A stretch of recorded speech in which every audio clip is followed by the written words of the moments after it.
जय हिंद दोस्तों, स्वागत है आज का लेक्चर नंबर 17 में। और आज दोस्तों हम क्लाइमेटोलॉजी का सेकंड लेक्चर है।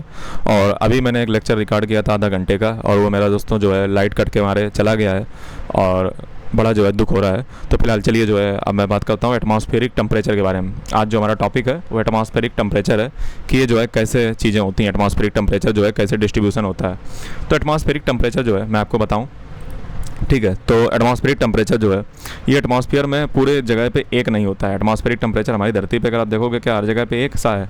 नहीं, एक सा नहीं है, अलग अलग जगह पे अलग अलग वेरी करता है। लेकिन क्यों वेरी करता है तो उसके बारे में आज हम बात करेंगे। कौन से वो फैक्टर होते हैं जिनके कारण बस जो है एटमॉस्फेरिक टेम्परेचर जो है पूरी धरती पे वो अलग अलग जगह पे अलग अलग जो तरीके से वेरी करता है, ठीक है। तो एटमॉस्फेरिक टेम्परेचर जो है आज हम पढ़ने वाले हैं, ठीक है। और इसके बारे में जो है आपको पता चलने वाला है। देखिए, मैं सबसे पहले जो है आज का टॉपिक जो है उसको डाल देता हूँ, एटमॉस्फेरिक टेम्परेचर, ठीक है। और एटमॉस्फेरिक टेम्परेचर आपको पता है कि पूरी दुनिया में एक सा नहीं होता है। तो सबसे पहली चीज़ हम यहाँ पे जो देखने वाले हैं, ठीक है, वो क्या देखने वाले हैं, वो हम देखने वाले हैं कि ये जो है अफेक्ट होता है किससे, लैटीट्यूड से, एल्टीट्यूड से, और कॉन्टिनेंटल वाइज और सीजन के वाइज जो है ये मतलब जो है डिफरेंट रेफर जो है करता है। जैसे लैटीट्यूड होगा तो कुछ होगा, एल्टीट्यूड होगा तो कुछ होगा, कॉन्टिनेंट होगा मतलब अलग अलग कॉन्टिनेंट में अलग अलग हिसाब से होता है। सीजनल जो है वेरिएशन पे ये चेंज हो जाता है। आज हम इसको बहुत डिटेल में पढ़ेंगे और ऐसा आपने कहीं नहीं पढ़ा होगा और शायद आपकी जो एनसीईआरटी में उतना ना दिया गया हो, ठीक है। तो बहुत ही क्लियर कॉन्सेप्ट करेंगे क्योंकि हमारा काम हमेशा एक ही रहता है, वो है क्लियर कॉन्सेप्ट होने चाहिए, चमकना चाहिए कॉन्सेप्ट, ठीक है। तो चलिए सबसे पहली जो चीज़ है एटमॉस्फेयर की बात की जाए तो एटमॉस्फेयर की हीटिंग हम डिटरमाइन कैसे करते हैं। तो दोस्तों आपको पता होना चाहिए कि 1.94 से 1.95 कैलोरी पर सेंटीमीटर स्क्वायर हम जो है पर मिनट रिसीव करते हैं। सोलर की जो रेडिएशन होती है ना, सोलर की रेडिएशन का हम कितना पर सेंटीमीटर स्क्वायर में जो है हम पर मिनट यानी कि एक मिनट में पता हम कितना रेडिएशन रिसीव करते हैं। एक मिनट में हम सोलर से जो रेडिएशन रिसीव करते हैं 1.94 से 1.95 कैलोरी पर सेंटीमीटर स्क्वायर हम एक मिनट में रिसीव करते हैं सन की रेडिएशन। दोस्तों जो सन की रेडिएशन की तुलना में जो धरती के अंदर जो रेडिएशन चलती है, आपको मैंने बताया था नहीं था, वल्केनिज्म और जो है गीजर, स्प्रिंग, जो धरती के अंदर से जो गर्मी बाहर आती है वो दोस्तों निग्लिजिबल होती है, मतलब इतना सन की तुलना में उसका कोई रोल ही नहीं है। आप पहले इसे समझ लीजिए, ठीक है। तो दोस्तों जो मैंने आपको क्वांटिटी क्या बताई रेडिएशन की मैंने क्वांटिटी बताई कि 1.94 से 1.95 सेंटीमीटर स्क्वायर पर मिनट हम लोग रिसीव करते हैं सोलर की रेडिएशन, और इसको हम सोलर कांस्टेंट कहते हैं। इसको हम क्या कहते हैं, इसको हम सोलर कांस्टेंट कहते हैं, ठीक है। ये बात आपको पता होनी चाहिए। अब सवाल ये है कि सर सोलर जो एटमॉस्फेरिक टेम्परेचर होता है ये सर इन्फ्लुएंस किससे होता है। तो नंबर 1 रिफ्लेक्शन से। जो सोलर का जो अर्थ का जो टेम्परेचर एटमॉस्फेरिक टेम्परेचर है वो दोस्तों रिफ्लेक्शन से निर्धारित होता है। रिफ्लेक्शन का मतलब दोस्तों होता है अल्बिडो। अल्बिडो क्या होता है? अल्बिडो दोस्तों वो क्षमता होती है किसी सरफेस की कि कितना जो है वो सरफेस से लाइट को रिफ्लेक्ट करती है। जैसे जो पोलर रीजन होते हैं या जो स्नो कवर्ड एरिया होते हैं वो 70 से 80% जो है वो रेडिएशन को क्या कर देते हैं, रिफ्लेक्ट कर देते हैं। तो अल्बिडो जो है आपको पता होना चाहिए कि रिफ्लेक्शन कौन जितने ज़्यादा कर रहा है, ये जो है सबसे ज़्यादा मैटर करता है कि रिफ्लेक्शन कौन ज़्यादा कर रहा है। तो रिफ्लेक्शन से हम डिटरमाइन कर सकते हैं कि कितना जो है धरती वापस भेजेगी रेडिएशन को, ठीक है। तो ये क्या हो गया, ठीक है। तो अल्बिडो आप समझिए, अल्बिडो का मतलब होता है कि कोई सरफेस के पास कितना टैलेंट है कि उसको वापस भेज सकती है, ठीक है। तो अल्बिडो हर बॉडी का अलग अलग अल्बिडो होता है, ठीक है। तो ये रिफ्लेक्टिविटी होती है, ठीक है, कि कितना परसेंटेज जो इनकमिंग रेडिएशन का जो है वापस जो है सरफेस भेज रही है, इसको हम अल्बिडो कहते हैं। जैसे मैं आपको बताऊँ तो जो फ्रेश स्नो होती है, ठीक है, उसका जो है अल्बिडो यहाँ पे बहुत ज़्यादा हाई रिफ्लेक्टिविटी होती है जो फ्रेश स्नो होती है, ठीक है। ये बात आपको पता होनी चाहिए। और इस प्रकार से जो है अलग अलग प्रकार से अल्बिडो जो है होते हैं, और ठीक है। तो ये सरफेस की जो है वो क्षमता है जिससे वो जो है इनकमिंग सोलर रेडिएशन को कितना जो है वापस भेज देती है। जैसे मैं सबसे ज़्यादा अगर बताऊं तो सबसे ज़्यादा जो है अगर हम बात करें जो अर्बन हीट आइलैंड इफेक्ट आप पढ़ते हो ना कि अर्बन जो है वो हीट को एब्जॉर्ब कर लेता है, इसीलिए तो वहाँ पे गर्मी ज़्यादा होती है। जैसे स्नो होते हैं, जो आइस होती हैं, जो क्लाउड होते हैं, ठीक है, ये जो है बहुत ही इंपॉर्टेंट है, ठीक है, क्योंकि ये क्या करते हैं, इस सोलर रेडिएशन को जो है वो क्या कर देते हैं, इस सोलर रेडिएशन को जो है वो वापस भेज देते हैं, एब्जॉर्ब नहीं करते हैं, एब्जॉर्ब करके नहीं बैठ जाते हैं, ठीक है। तो ये चीज़ आपको पता होनी चाहिए।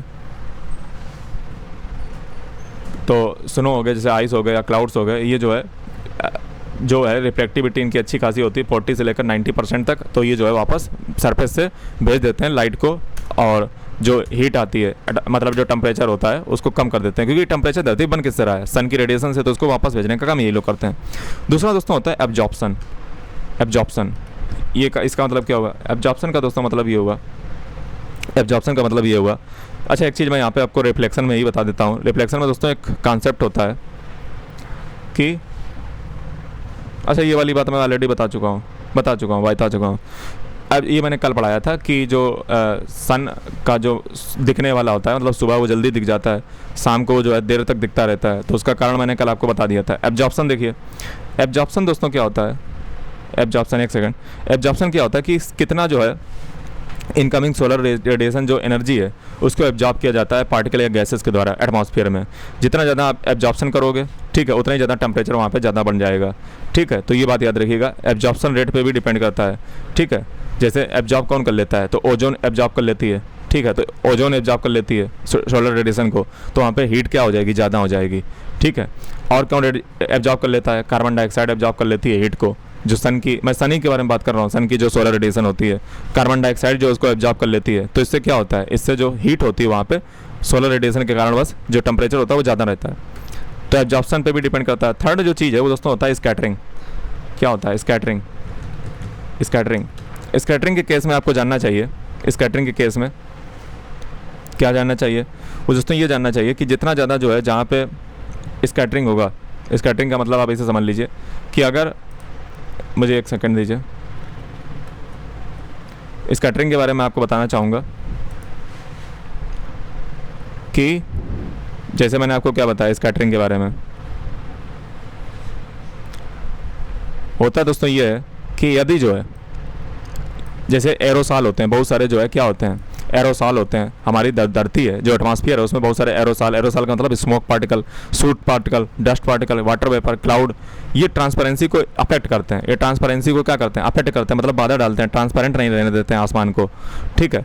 तो वेवलेंथ अगर रेडिएशन, अगर जो है जो रेडिएशन है, रेडिएशन मतलब जो एनर्जी आ रही है सन से, जो एनर्जी आ रही है, ठीक है, अगर जो है जो वेवलेंथ है उसकी वो ज़्यादा होती है, रेडिएशन ऑफ ऑब्स्ट्रक्टिंग पार्टिकल, जो पार्टिकल है एटमॉस्फेयर में उसकी रेडिएशन से ज़्यादा अगर वेवलेंथ होगी, किसकी? रेडिएशन की, तो क्या होगा कि उस केस में जो है स्कैटरिंग होती है, यानी कि जो है लाइट जो होगी स्कैटर हो जाएगी। अगर जो है वेवलेंथ ज़्यादा होगी किसकी? रेडिएशन की, और रेडियस जो होगी, रेडियस का मतलब होता है जो त्रिज्या होती है किसकी? पार्टिकल की, अगर वो कम होगी और रेडिएशन जो है उसकी वेवलेंथ ज़्यादा होगी तो जो स्कैटरिंग का इफेक्ट होगा, यानी कि लाइट जो है स्कैटर कर जाएगी।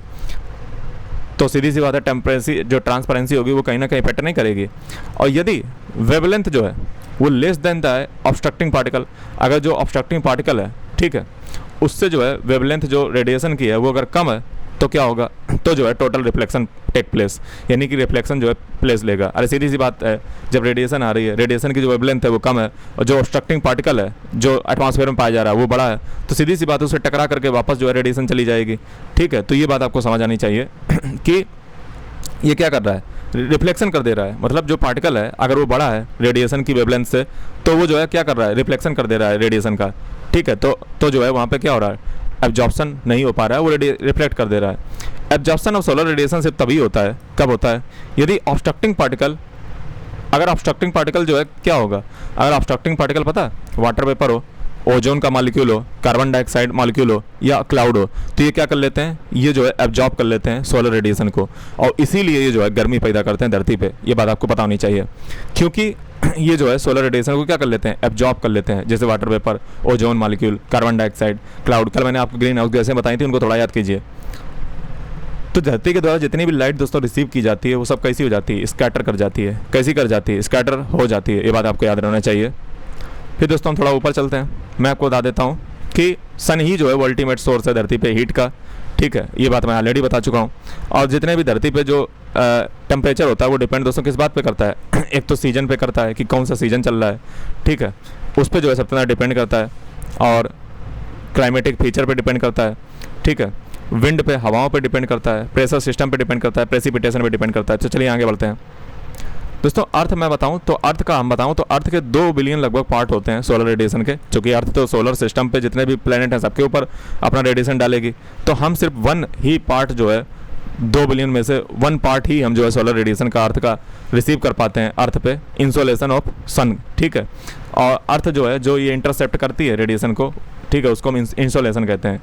यानी कि अर्थ के द्वारा जो इंटरसेप्ट किया जाता है जितना हीट को, जितना एनर्जी को, ठीक है, जो पार्ट रिसीव किया जाता है, मतलब सोचिए, आप इमेजिन कीजिए 2 बिलियन पार्ट सोलर के रेडिएशन के होते हैं, उसमें से सिर्फ 1 पार्ट जो है रिसीव इंटरसेप्ट किया जाता है अर्थ के द्वारा, ठीक है। ये बात कितनी बड़ी बात है, ठीक है। उसी को हम कहते हैं इंसोलेशन। तो इंसोलेशन क्या होती है? इंसोलेशन एक प्रकार से प्रोपोर्शन है सोलर एनर्जी का जो रिसीव किया जाता है या इंटरसेप्ट किया जाता है अर्थ के द्वारा। Some heat within the core and mantle is transfer to the surface and ocean bottoms through volcano spring geyser. दोस्तों मैंने पिछले लेक्चर, मैं आपको एक बात यहाँ पे वार्निंग सख्त हिदायत दे देता हूँ कि आपको लेक्चर हो सकता है अगर ये समझ ना आए तो आप पिछले लेक्चर देख के आइए, तब इस पर कूदिया करके। क्लास कभी बीच लेक्चर से नहीं पढ़ी जाती है, समझ अगर नहीं आएगा तो इसमें गलती आपकी है। पिछले लेक्चर जो है उनको देख के आइए। मैंने क्या बताया कि मैंने आपको पिछले लेक्चर में बताया था कि मेंटल से जो है मैग्मा बाहर निकलता है, वॉल्केनो बनते हैं, ठीक है। आउटर कोर से जो है आपको मैंने बताया था इलेक्ट्रोमैग्नेट जो मैग्नेटिज्म देखने को मिलता है, जियोडायनेमो इफेक्ट देखने को मिलता है। तो यह स्प्रिंग और यह गीजर जो धरती पे जो है बाहर आते रहते हैं पानी की फॉर्म में, ठीक है। अब मैंने सब आपको पिछले लेक्चर में बताया है। तो जो वॉल्केनिज्म है, स्प्रिंग है, गीजर है, ये दोस्तों धरती के जो अंदर से आता है वो उसका जो है नेग्लिजिबल रोल है हीट में, टेम्परेचर में, वो ही बहुत ज़्यादा रोल नहीं है, ठीक है, सन के तुलना में, सन की तुलना में। तो अर्थ दोस्तों जो सन की रेडिएशन को रिसीव करती है वो शॉर्ट वेव की फॉर्म में रिसीव करती है, मैंने कल आपको पढ़ाया था। और शॉर्ट वेव की फॉर्म में रिसीव करती है तो उसमें क्या क्या होती है? तो विजुअल लाइट होती है। विजुअल लाइट का मतलब विजुअल लाइट का मतलब हुआ 390 नैनोमीटर से 750 नैनोमीटर के बीच की जो वेवलेंथ होती है उसको हम विजुअल लाइट कहते हैं। और जो शॉर्ट वेव होती है उसमें वेवलेंथ होती है बिलो विजुअल लाइट, ठीक है। Visual light, below visual light short wave में आती है। जो सन के द्वारा रेडिएशन धरती पे आ रही है उसको हम शॉर्ट वेव कहते हैं, ठीक है। जिसका नेचर कैसा होता है? मोस्टली जो है इलेक्ट्रोमैग्नेटिक नेचर होता है। इलेक्ट्रोमैग्नेटिक का मतलब होता है जिसमें जो है इलेक्ट्रिक फील्ड भी हो और मैग्नेटिक फील्ड भी हो और दोनों एक दूसरे के परपेंडिकुलर हो। और इलेक्ट्रोमैग्नेटिक जो नेचर होता है उसमें दोस्तों एक सबसे खास बात ये होती है कि उसको चलने के लिए मीडियम नहीं चाहिए होता है। मैंने आपको पहले लेक्चर में ही साथ बताया था इस बारे में, ठीक है। तो शॉर्ट वेव जो धरती की ओर आती हैं वो कैसी होती हैं? मोस्टली जो है अल्ट्रा वायलेट रेडिएशन होती हैं। जब धरती जो है उसको एब्जॉर्ब करके वापस जो है स्पेस में भेजती है तो उसको हम क्या कहते हैं? तो उसको हम कहते हैं लॉन्ग वेव रेडिएशन। और वो कैसी होती हैं? वो दोस्तों मोस्टली होती है इंफ्रारेड रेडिएशन। यानी कि धरती जो दिन में रिसीव करती है उसको हम शॉर्ट वेव कहते हैं, रात में जो धरती से वापस जाती है उसको हम लॉन्ग वेव रेडिएशन कहते हैं, ठीक है। लॉन्ग वेव, अरे धरती अगर समेट के रखेगी पूरा तो धरती गर्म नहीं हो जाएगी? उसी से तो ग्लोबल वार्मिंग होती है, उसी से ग्रीन हाउस गैस इफेक्ट होता है।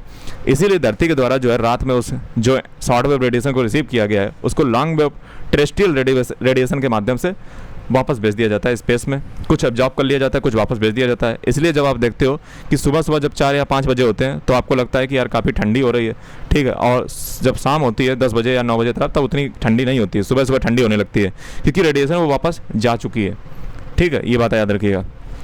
ये दोस्तों आपके सामने कुछ रे दी गई हैं, ठीक है। ये कुछ रे हैं और उनकी वेवलेंथ दी गई हैं, ठीक है। तो वेवलेंथ के हिसाब से फ्रीक्वेंसी दी गई है, फोटान की एनर्जी दी गई है कि उसमें कितनी एनर्जी होती है, ठीक है। तो ये आपके सामने दी गई हैं, जैसे गामा रे, एक्सरे की खोज जो है रोजर बेकन ने 1895 में की थी। इस पर इनको नोबेल प्राइज़ भी मिला हुआ था, ठीक है।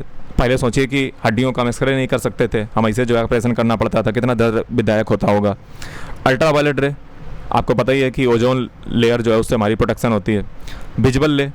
विजुअल मैंने आपको बता रखा है, इसकी वेवलेंथ इतनी होती है। विजुअल मतलब जो हम देख सकते हैं, जिन लाइट का प्रयोग हम देखने में करते हैं उसको हम विजुअल ले कहते हैं, ठीक है। ये बात आपको पता होनी चाहिए।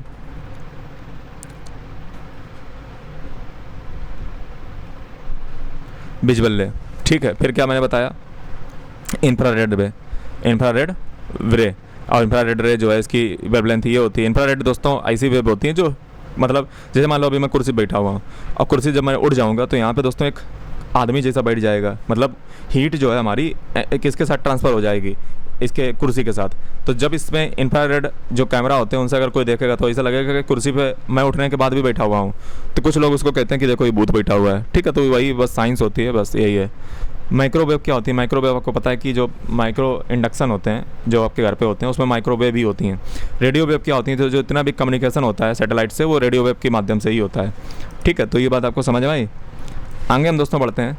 आगे हम जब बढ़ते हैं तो हम देखेंगे कि ट्रांसफ़र हीट एनर्जी करने के तरीके क्या होते हैं। तो हीट को एनर्जी को ट्रांसफ़र करने के दोस्तों कई तरीके होते हैं। जैसे पहला तरीका होता है रेडिएशन जो है एक्चुअल कॉन्टैक्ट के बगैर होता है, जैसे उसमें जो है कोई कॉन्टैक्ट नहीं होता है, विदाउट एक्चुअल कॉन्टैक्ट होता है रेडिएशन, ठीक है। हीट ट्रांसफ़र होता है वन बॉडी से दूसरी बॉडी में। जैसे सन से जो धरती पे रेडिएशन आती है उसमें कोई कॉन्टैक्ट होता है, ऑटोमेटिक रेडिएशन आ रही है, विदाउट एक्चुअल कॉन्टैक्ट या मूवमेंट के जो है रेडिएशन हो रहा है, स्पेस से नहीं, सन से धरती पे जो रेडिएशन आ रही है विदाउट एक्चुअल कांटेक्ट आ रही है। तो ये बात आपको समझ में आई।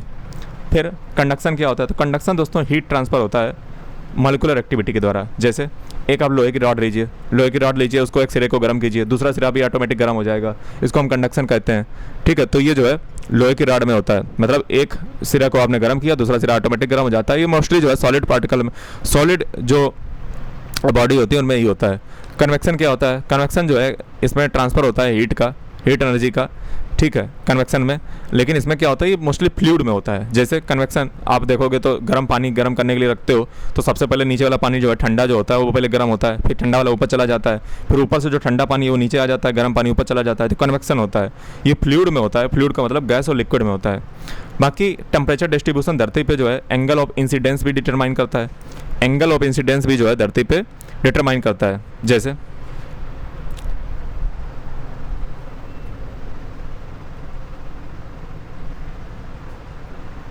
दोस्तों आपको पता है कि धरती पे जो है ओवरहेड जो रेडिएशन पड़ती है वो कहाँ पे पड़ती है? इक्वेटर पे।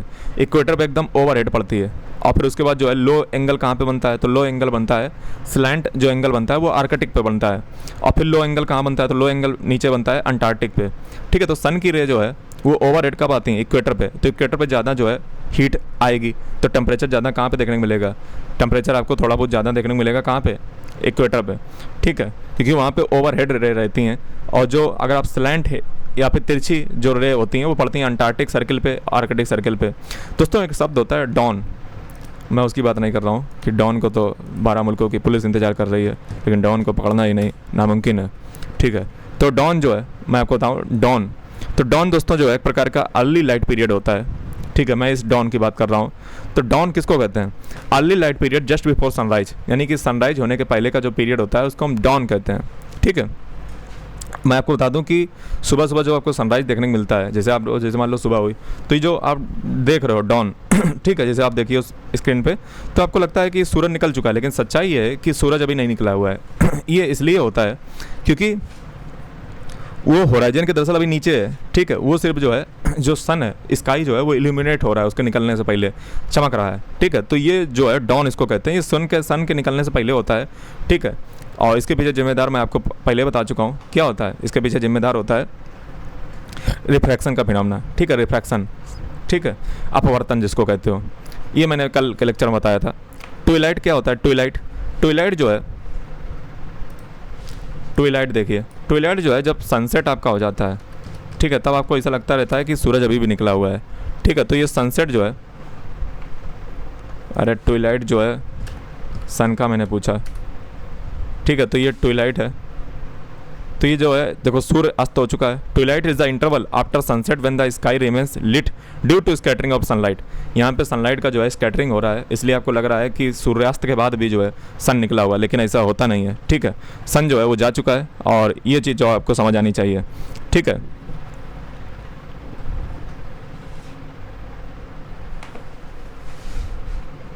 एक बात आप याद रखिएगा,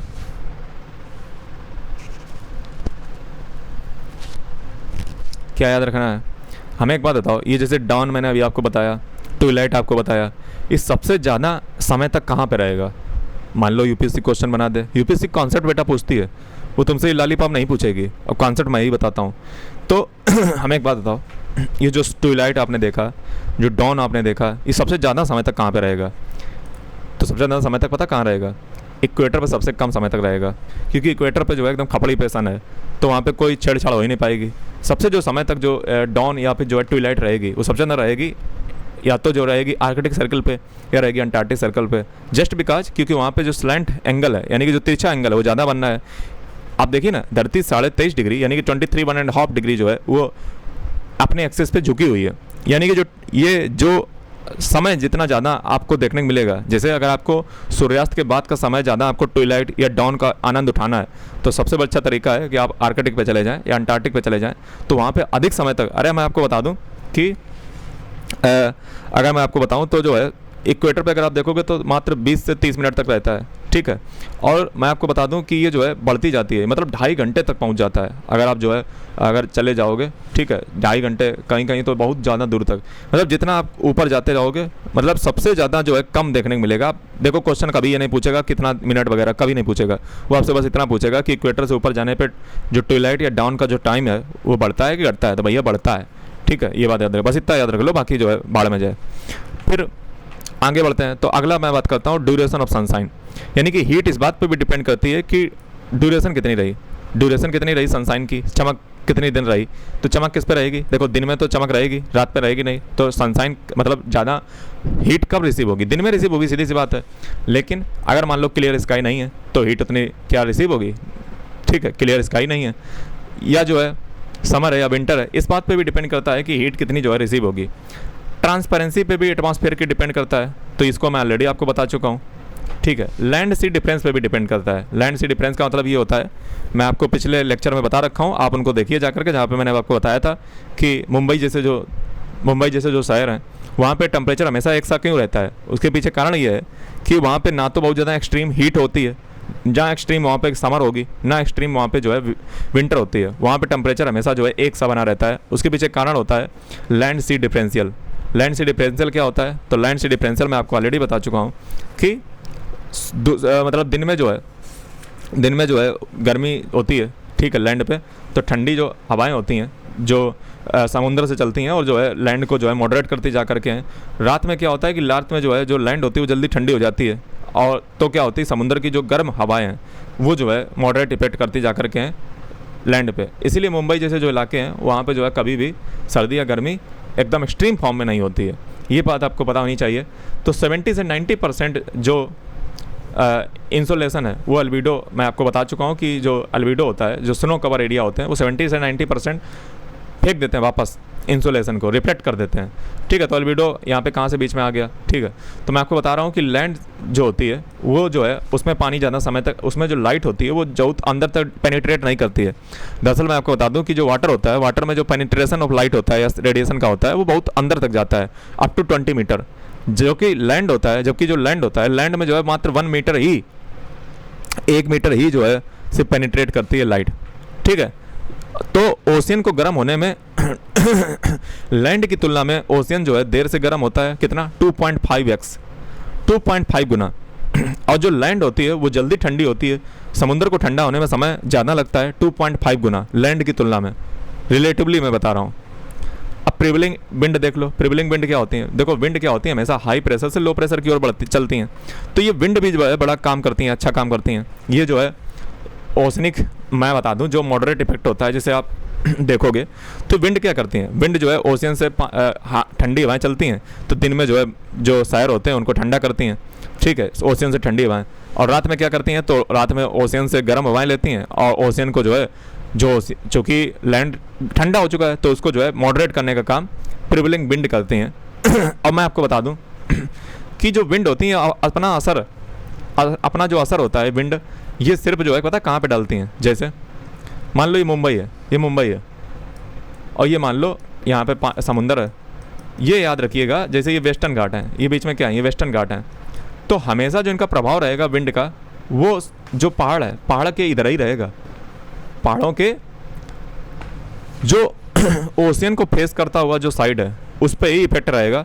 बाकी जो ये लीवार्ड साइड है, ये जो दूसरी ओर जो जहाँ पे जो है ओशियन नहीं है, इसको हम लीवार्ड साइड कहते हैं, ठीक है। यहाँ पे कोई इफेक्ट इसका नहीं रहेगा। इसलिए आप देखोगे मुंबई के जो वेस्टर्न घाट के दूसरे वाले इलाके हैं, जैसे विदर्भ हो गया या आदिलाबाद तेलंगाना में, तो वहाँ पे कोई इसका इफेक्ट नहीं देखने को मिलेगा। तो वहाँ पे सूखा और एक्सट्रीम टेम्परेचर देखने को मिलेगा।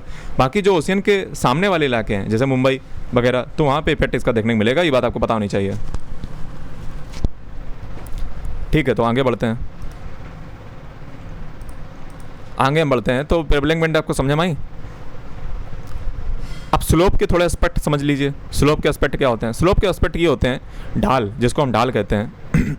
जैसे जिस पहाड़ी पे जो है ढाल पड़ेगी, ढाल पे जो है जिस पहाड़ी की ढाल पे जो है लाइट पड़ती है, उस पर तो सीधी सी बात है सन की लाइट पड़ रही है। और अगर वहाँ पे इरिगेशन फैसिलिटी अवेलेबल है तो वहाँ पे अच्छी खासी ह्यूमन सेटलमेंट होती है पहाड़ियों पे, जहाँ पे लाइट सूर्य की पड़ती है। लेकिन कई बार क्या होती है कि पहाड़ी की दूसरी जो साइड होती है वहाँ पे जो है लाइट पड़ती नहीं है। जैसे ये नॉर्थन हेमिस्फीयर में अगर आप देखोगे, ये वाली पे साउथ फेस पे जो है लाइट पड़ रही है, लेकिन नॉर्थन फेस पे लाइट ही नहीं पड़ रही है।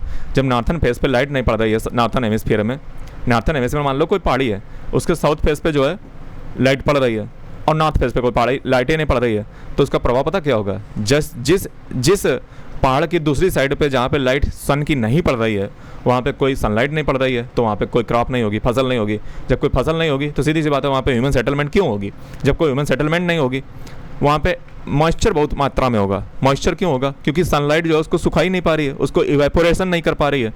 और चूँकि वहाँ पे इवेपोरेशन बहुत ज़्यादा है, इसलिए वहाँ पे फॉरेस्ट जो है बहुत घने घने जो है देखने को हमें मिलेंगे। इसकी तुलना में जहाँ पे सनलाइट पड़ रही है तो वहाँ पे अच्छी खासी जो है क्रॉप फसलें होंगी, अगर वहाँ पे इरिगेशन फैसिलिटी अवेलेबल है और ह्यूमन सेटलमेंट बहुत ज़्यादा मात्रा में होगी। ओशियन करंट भी जो है कहीं ना कहीं बहुत ज़्यादा जिम्मेदार होते हैं। समुद्र में जो करंट होते हैं वो भी जिम्मेदार होते हैं किस बात के लिए? टेम्परेचर के लिए, समझ रहे हो? टेम्परेचर दरअसल मैं आपको बता दूँ, ओशियन करंट का मैं एक सेकेंड आपको दिखाना चाहूँगा। तो ओशियन करंट भी बहुत ज़्यादा जिम्मेदार होते हैं। कैसे जिम्मेदार होते हैं? देखो, ओशियन करंट मैं आपको एक सेकंड वीडियो मिल गया तो अच्छी बात है, तो ठीक है, तो मैं आपको दिखाता हूँ ओशियन करंट। आवाज़ बंद हो जाए, ठीक है। तो ये देखो ओशियन करंट को लेकर के एक वीडियो है, तो ये जो है आप देख सकते हो, ठीक है। तो करंट ये जो है पूरी दुनिया में चलते रहते हैं। ये देखो ये जो है करंट चल रहे हैं पूरी दुनिया में, समुद्र में जो है करंट चलते रहते हैं। अच्छा, करंट चलते कहाँ से हैं? देखो, जो पोलर एरिया है वहाँ से ठंडे करंट चलते हैं, इक्वेटर एरिया वहाँ पे गर्म होता है तो वहाँ से गर्म करंट चलते हैं, वार्म करंट, ठीक है।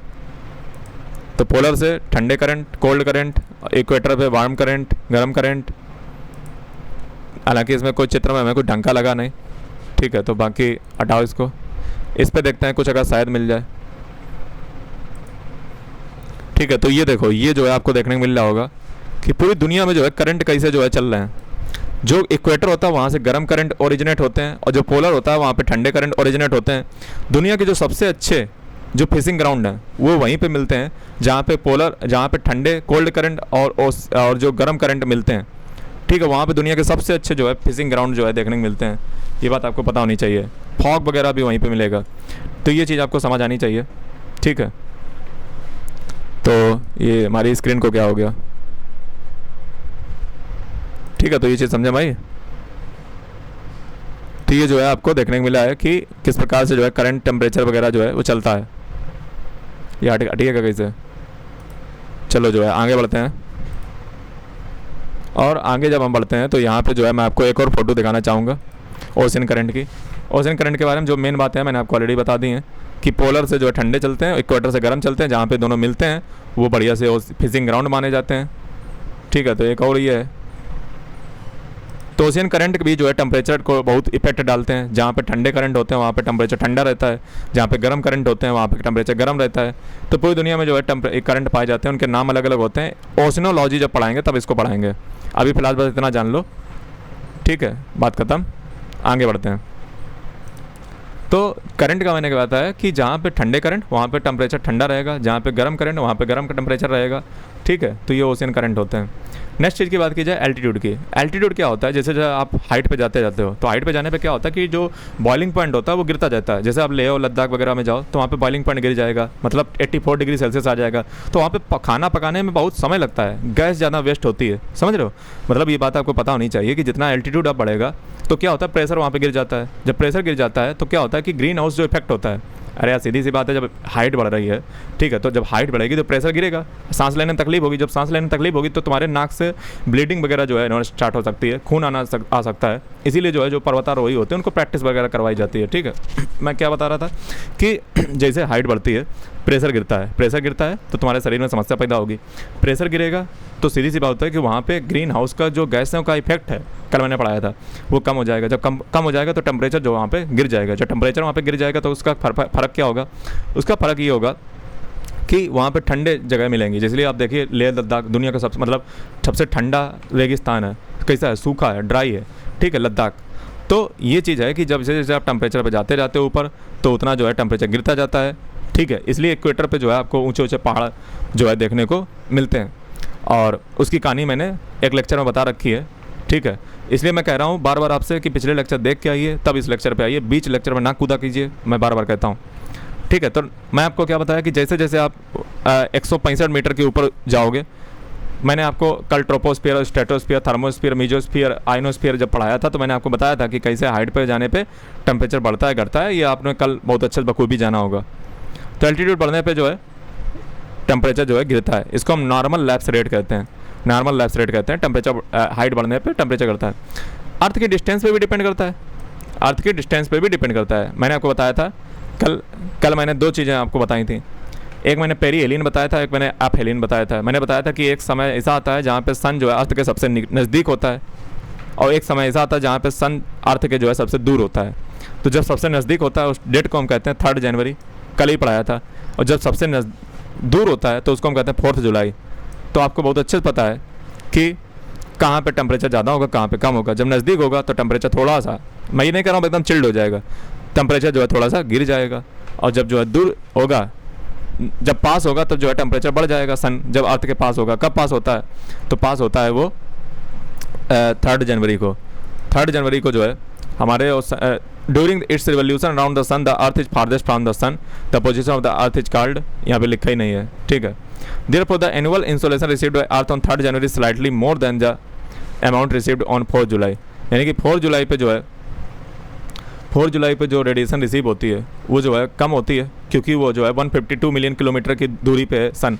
तो इसलिए जो है जो रेडिएशन रिसीव होगी वो हाईएस्ट रेडिएशन कब रिसीव होती है? हाईएस्ट रेडिएशन रिसीव होती है 3 जनवरी को, ठीक है। ये चीज़ आपको पता होनी चाहिए। लेकिन आप कहोगे सर जो है गर्मी और सर्दी तो हमें उससे देखने को नहीं मिलती है, उसके पीछे कई और भी फैक्टर होते हैं, ठीक है। जैसे जो आप किस जोन में अभी पहुंच चुके हो, कल मैंने सोलर सोलिस्टिस और विंटर सोलिस्टिस वगैरह बताया था, ठीक है। तो ये चीज़ आपको पता होनी चाहिए कि अर्थ की डिस्टेंस भी सन से जो है बहुत ज़्यादा मैटर करती है। However the effect of variation in the solar output is masked by other factor, जैसे distribution of land and sea and atmosphere circulation. इसलिए जो है इसका इफेक्ट आप देखोगे कि जो उतना ज़्यादा जो है होता नहीं है, ठीक है। ये बात आप याद रखिएगा, ठीक है। तो डेली जो वेदर होता है उस पर बहुत ज़्यादा इफेक्ट इस चीज़ का होता नहीं है, ठीक है। लेकिन अर्थ की डिस्टेंस सन से जो है मैटर करती है, ये बात आपको बतानी चाहिए। लैटिट्यूडनल हीट बैलेंस, ये लैटिट्यूडनल हीट बैलेंस क्या है इसको थोड़ा समझो। लैटिट्यूडनल हीट बैलेंस ये है कि amount of insolation received varies from latitude to latitude. Latitude से लैटिट्यूड जो है ये वेरी करती है। मैंने आपको बताया क्या था, इक्वेटर पे ज़्यादा हीट रिसीव होती है, ऊपर जितना जाओगे हीट जो है कम रिसीव होने लगेगी, स्लैंट हाइट उसकी बढ़ जाएगी, ठीक है। Region within the equator receive abundant sunlight and hence more heat will be gained than lost, hence they are energy surplus region. Equator वगैरह जो है सब कैसे होते हैं? एनर्जी सरप्लस, एनर्जी बहुत होती है। जो 40 degree north and south latitude जो होते हैं, 40 डिग्री नॉर्थ एंड साउथ के जो लैटिट्यूड होते हैं वो जो है ज़्यादा हीट को जो है लूज करते हैं इन कंपेरिजन टू गेन के। इसलिए जो इलाके होते हैं जो 40 डिग्री नॉर्थ और साउथ लैटिट्यूड के जो ऊपर के इलाके होते हैं, देखो बीच में इक्वेटर हो गया, इक्वेटर से लेकर 40 degree north and 40 degree south तक के जो लैटिट्यूड होते हैं वो एनर्जी सरप्लस होते हैं। वहाँ पे हीट जो है एक्सेस होती है और heat surplus, energy surplus area होते हैं। जो 40 डिग्री नॉर्थ एंड साउथ के जो है ऊपर के इलाके होते हैं वो जो है एनर्जी डेफिसिट रीजन होते हैं, क्योंकि वहाँ पे जो स्लैंट हाइट पड़ती है वहाँ पे ओवरहेड रे नहीं पड़ती हैं, स्लैंट तिरछी जाती है रे, इसलिए वहाँ पे उतना ज़्यादा एनर्जी नहीं रिसीव होता है, ठीक है। इसी लॉजिक के हिसाब से अगर आप आगे बढ़ो तो tropic should have been getting progressively hotter and polar getting progressively cooler. इसी लॉजिक के अनुसार अगर आप आगे बढ़ोगे तो पोलर रीजन में जो है स्लैंट हाइट तो बहुत एंगल बन जाएगा ज़्यादा, तो इसलिए जो पोलर रीजन होते हैं बहुत ज़्यादा चिल्ड होते हैं, बहुत ज़्यादा ठंडे होते हैं, और जो इक्वेटर होता है बहुत ज़्यादा गर्म होता है। बात समझा भाई?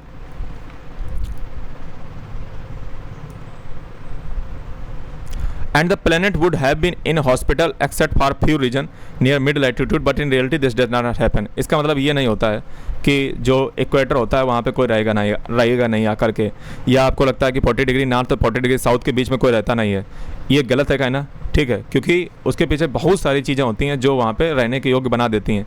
अगर आप लेक्चर कंटिन्यू देखते रहोगे तो आपको पता चलने वाला है भविष्य में, ठीक है। अभी बस इतना याद कर लो, ऐसा नहीं होता कि 40 डिग्री नॉर्थ एंड साउथ में अगर एनर्जी सरप्लस है वहाँ पे ओवर हेड रे अगर पड़ रही है तो वहाँ पे कोई रहेगा नहीं आकर के। प्रकृति ने सब व्यवस्था कर रखी है, उसके पीछे और भी फैक्टर होते हैं जो वहाँ पे रहने योग्य बना देते हैं। मैंने क्या बताया?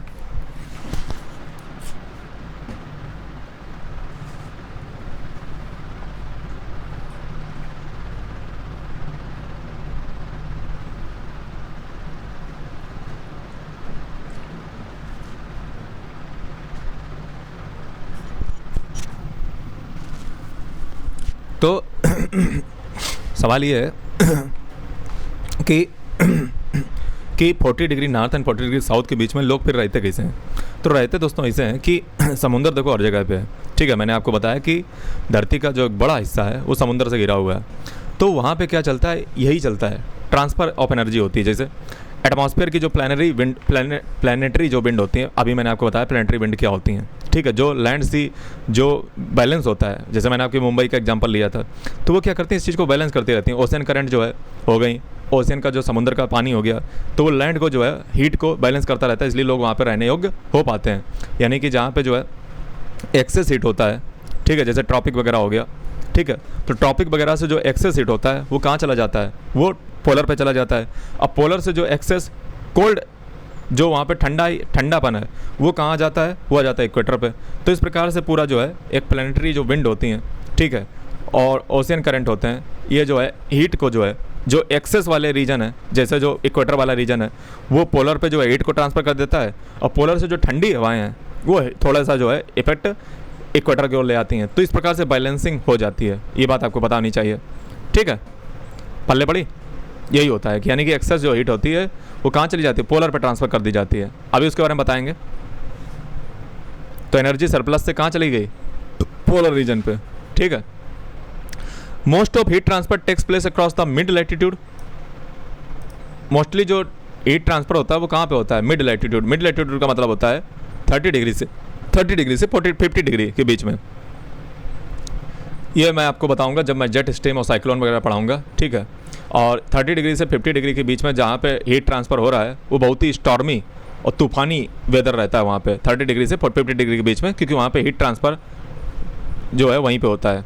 जैसे वहाँ पे जेट स्ट्रीम साइक्लोन वगैरह वहीं मिलेंगे मिड लैटिट्यूड में। Thus the transfer of surplus energy from the lower latitude की बात होती है तो इक्वेटर वाला, lower latitude to the deficit energy zone of the higher latitude maintain an overall balance over the heat surface। अर्थ की surface पे इस प्रकार से हीट का जो बैलेंस है वो मेंटेन किया जाता है, ठीक है। ये बात आपको बखूबी पता होनी चाहिए। जैसे अगर आप यहाँ पे देखोगे, ये देखो जो है हीट कहाँ जा रही है, देखो ऊपर जा रही है? ये चीज़ होती हैं। तो इक्वेटर से सरप्लस होता है। अब हीट बजट को समझ लेते हैं। हीट बजट क्या होती है? तो हीट बजट जो है मैंने आपको क्या बताया कि धरती जितना जो है शॉर्ट वेव रेडिएशन को रिसीव करती है पूरा तो जो है खा नहीं जाती है, कुछ अपने पास रख लेती है, कुछ जो है वापस रिफ्लेक्ट कर देती है, ठीक है। तो कितना अपने पास रख लेती है, कितना वापस रिफ्लेक्ट कर देती है, इसी के बैलेंस को हम हीट बजट कहते हैं।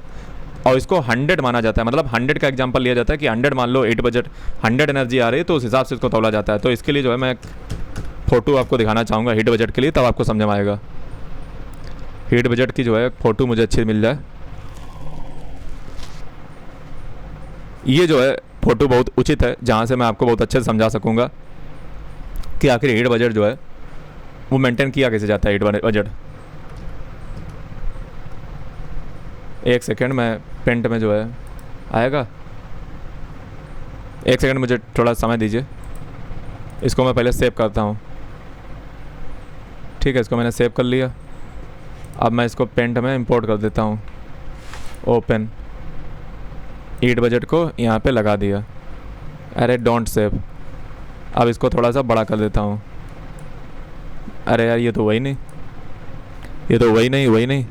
तो इसका दोस्तों तरीका मेरे पास तरीका हर प्रकार के हैं। अब हीट बजट वाला आप देखिएगा मैटर।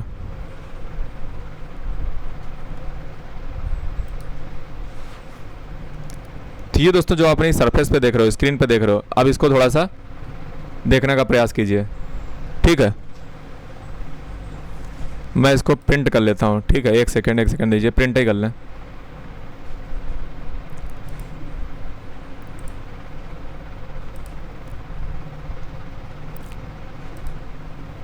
ये हीट बजट को समझना दोस्तों बहुत ज़रूरी है, ठीक है। इसमें जो है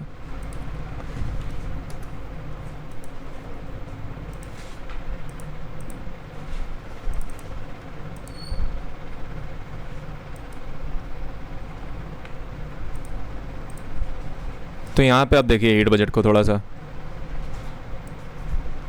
अब यहाँ पे देखो चलता क्या है मामला। जैसे देखो यहाँ पे दो चार्ट आपके सामने दिखाए गए हैं। एक तो चार्ट दिखाया गया है जहाँ पे हीट आ रही है, ठीक है। जैसे ये आप देखोगे तो ये सोलर शॉर्ट वेव रेडिएशन है, यानी कि ये वो रेडिएशन है जो धरती रिसीव कर रही है। मान लो जो टोटल सोलर रेडिएशन है वो मान लो 100% है, 100% है। तो अगर आप देखोगे 100% सोलर रेडिएशन में, 100% सोलर रेडिएशन में, ठीक है, 100% सोलर रेडिएशन में जो है मैं बात करूँ तो 17 100% थी, 17% मान लो अर्थ ने एब्जॉर्ब कर ली। 17% क्या हुई, अर्थ ने एब्जॉर्ब कर ली। अर्थ ने क्या किया, 17% तो एब्जॉर्ब कर ली। और क्या हुआ कि जब ये 17% धरती ने एब्जॉर्ब की तो ऐसा तो होगा नहीं कि पूरा पूरा एकदम एब्जॉर्ब कर लिया होगा, ठीक है। 17% अर्थ ने एब्जॉर्ब कर ली और 14% एब्जॉर्ब कर ली गई है किसके द्वारा, एटमॉस्फेयर के द्वारा। यानी कि जो एटमॉस्फेयर हमारी धरती पे है उसने जो है 14% एब्जॉर्ब कर ली। 34% जो है एब्जॉर्ब करने वाला कौन है, ये अर्थ ने एब्जॉर्ब की है। कैसे पता, देखो सबसे पहले बात समझो, 100% टोटल सोलर रेडिएशन थी, 100 में से 17% जब अर्थ ने एब्जॉर्ब की थी तो इसी समय एब्जॉर्प्शन के दौरान जब अर्थ ने एब्जॉर्ब की थी 17%, उसी समय क्या होगा कि 6% स्कैटर हो गए स्पेस में, क्योंकि पूरी एकदम ऐसे डायरेक्ट तो होगा नहीं कि अर्थ एब्जॉर्ब कर ले, कुछ स्कैटर भी तो होगी ना। तो 17% अर्थ ने एब्जॉर्ब की 100 में से, और उस प्रोसेस में 6% किसके पास चली गई, स्पेस के पास चली गई, हीट, शॉर्ट वेव रेडिएशन। फिर क्या हुआ, 100% में से 34% जब एब्जॉर्ब की गई अर्थ के द्वारा तो बीच में क्लाउड पड़े। क्लाउड से क्या हुआ कि इसी प्रोसेस के दौरान क्लाउड ने जो है रिफ्लेक्ट कर दी लाइट को, कहाँ पे, स्पेस में। कितनी रिफ्लेक्ट कर दी, तो 27 और 2 रिफ्लेक्ट कर दी, यानी कि 27 और 2 और जोड़ लो, यानी कि 27 क्लाउड के द्वारा रिफ्लेक्ट की गई और 2 जो है अर्थ के द्वारा रिफ्लेक्ट की गई, यानी कि टोटल कितना होगा 29। यानी कि जब क्लाउड से टकरा करके जब धरती पे एब्जॉर्प्शन हो रहा था 34 यूनिट का, तब जो है क्लाउड के द्वारा जो रिफ्लेक्ट किया गया है वो 27 और 2 जो है अर्थ के द्वारा रिफ्लेक्ट किया गया। तो ये जो है आपको पूरा प्रोसेस समझ में आया। अब इनको अगर आप टोटल जोड़ोगे तो 100% ही बनेगा जा करके। इनको सबको जोड़ लो, जैसे 6 हो गया, 6 हो गया, ठीक है। देखो इनको जोड़ना स्टार्ट करते हैं। देखो इनको कैलकुलेट करो। सबसे पहले 6 मान लो, 6 और 17 को एक जोड़ो। 6 और 17 को जब आप जोड़ोगे तो 6 और 17 कैसे, 17 अर्थ ने एब्जॉर्ब किया और इसी प्रोसेस में 6 जो है स्पेस में चली गई, तो ये टोटल कितना हो गया, 23 हो गया। फिर क्या हुआ कि 34 जब अर्थ ने एब्जॉर्ब किया तो 29 जो है स्पेस में चली गई, क्लाउड के चक्कर में 29 स्पेस में चली गई। तो 34 और 29 जोड़ो, 34 और 29 जोड़ो, कितनी हो गई, 86 हो गई, 86 हो गई। अब बचा कितना, 14%। तो 14% अर्थ ने एब्जॉर्ब कर लिया, नहीं एटमॉस्फेयर ने एब्जॉर्ब कर लिया। तो इस प्रकार से शॉर्ट वेव रेडिएशन का आपने देखा कि शॉर्ट वेव रेडिएशन धरती पे जो आई, कितना किसने एब्जॉर्ब किया और कहाँ पे मामला कितना रिफ्लेक्ट हुआ, ये बात आपको समझ में आई। तो टोटल रिफ्लेक्शन कितनी हुई आप कैलकुलेट कर लो। 6 यहाँ पे रिफ्लेक्शन हुई थी स्पेस में और 29 ये हुई थी, यानी कि 35% जो हिस्सा था, 35% जो हिस्सा था वो तो वापस ही चला गया स्पेस में। ये तो हो गई शॉर्ट वेव रेडिएशन की जो है कहानी। अब आ जाओ बेटा लॉन्ग वेव रेडिएशन पे। लॉन्ग वेव रेडिएशन वो है जो धरती से अब वापस जाएंगे, धरती से वापस वही तो जाएगी जो धरती के पास है। तो धरती के पास भैया कितनी है, पहले तो ये बात करो। तो धरती के पास जो है मैं आपको बता दूं वो पता कितनी है, आप देखिए ना, 17 ये एब्जॉर्ब की और 34 ये एब्जॉर्ब की, तो टोटल धरती के पास कितनी है, 51% धरती ने एब्जॉर्ब किया था। अब यहाँ पे कैलकुलेट करो कि 23 और 9 और 19 ये कितना होगा जा करके, ये 51 ही बनेगा जा करके बेटा। तो धरती के पास जो लॉन्ग वेव रेडिएशन है वो है कितनी, 51 बची। अब 51 कहाँ जाएगी, तो 51 जो है मैं आपको बता दूं, 51 के जो है 3 टुकड़े कर लो, एक 23 का कर लो, एक 9 का कर लो, एक 19 का कर लो। तो इसमें होगा क्या, इसमें होगा पता क्या, ये जो है सारी रेडिएशन अब धरती से कहाँ जाएगी, इसमें जो है जो लॉन्ग वेव रेडिएशन है, ठीक है, ये जो है 23 जो है रेडिएशन हो जाएगी अर्थ से।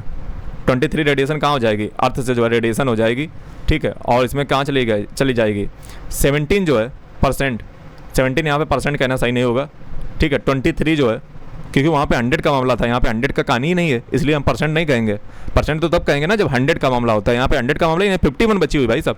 51 जो है वो धीरे धीरे क्या होगी, कुछ जो है स्पेस में चली जाएगी, ठीक है, एटमॉस्फेयर के द्वारा, कुछ जो है स्पेस में चली जाएगी अर्थ के द्वारा रेडिएट होकर के, कुछ जो है टर्बुलेंस और कन्वेक्शन में खर्च हो जाएगी, ठीक है, और कुछ जो है कंडेंसेशन में खर्च हो जाएगी। तो इस प्रकार से कुल मिलाकर जो लॉन्ग वेव रेडिएशन होती हैं उनका जो है यूज केस होता है। ये बात आपको पल्ले पड़ी, ठीक है, ये चीज़ होती हैं।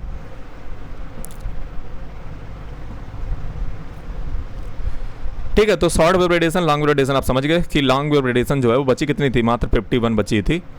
ठीक है, 51% बची थी और वही 51 यूनिट यहाँ पे बनी आके लॉन्ग वेव रेडिएशन में। लॉन्ग वेव रेडिएशन मात्र 51 यूनिट थी। ठीक है, तो वो जो है फिर उसका अलग अलग जगह पे धरती जो है यूज जो है उसका करेगी। ठीक है, कुछ कंडेंसेशन में यूज करेगी, कुछ टर्बुलेंस और कन्वेक्शन में, कुछ रेडिएशन हो जाएगी धरती से ही बाहर स्पेस में। ठीक है, कुछ एटमॉस्फेयर के द्वारा जो है रेडिएशन हो जाएगा, ये चीज़ होती है। तो आई थिंक आपको हीट बजट जो है समझ में आया होगा। ठीक है, मेन जो आपको याद रखना है, मेन आपको जो शॉर्ट वेव वाला था उसको याद रखना बहुत ज़रूरी है। ठीक है, अब जो है मैं आपको बताऊं तो मीन एनुअल टेम्परेचर क्या होता है। मीन एनुअल टेम्परेचर उसको बताऊं उससे पहले जो है मैं आपको थोड़ा सा एक चीज़ और बताता हूं। मैं एटमॉस्फेरिक टेम्परेचर पढ़ा रहा था ना, तो एटमॉस्फेरिक टेम्परेचर खोल लें एक बार, कहाँ गया, मिल जा रहे। तो एटमॉस्फेरिक टेम्परेचर मैंने आपको बताया, मैंने रिफ्लेक्शन आपको बताई कि एल्बिडो नेचुरल सरफेस रिफ्लेक्शन की कैपेसिटी कितनी है, एब्जॉर्प्शन बताया। ठीक है, जितना ज़्यादा एब्जॉर्ब कर लोगे उतनी ज़्यादा हीट होगी। अगर पार्टिकल ज़्यादा एब्जॉर्ब करने लगेंगे, जैसे वाटर वेपर कर लेता है, ओजोन कर लेता है, कार्बन डाइऑक्साइड कर लेता है, तो ये अगर एब्जॉर्ब कर लेंगे तो वहाँ पे जो है हीट ज़्यादा बढ़ जाएगी। स्कैटरिंग का मैंने कॉन्सेप्ट आपको बताया। ठीक है, स्कैटरिंग का कॉन्सेप्ट बताया। फिर मैंने आपको बताया डिटरमाइन जो है टेम्परेचर कौन करता है। तो एवरेज जो टेम्परेचर धरती का है। अब मैं आपको नेक्स्ट चीज़ बताने वाला हूँ कि डिटर्मिनेशन किसका होता है, टेम्परेचर का।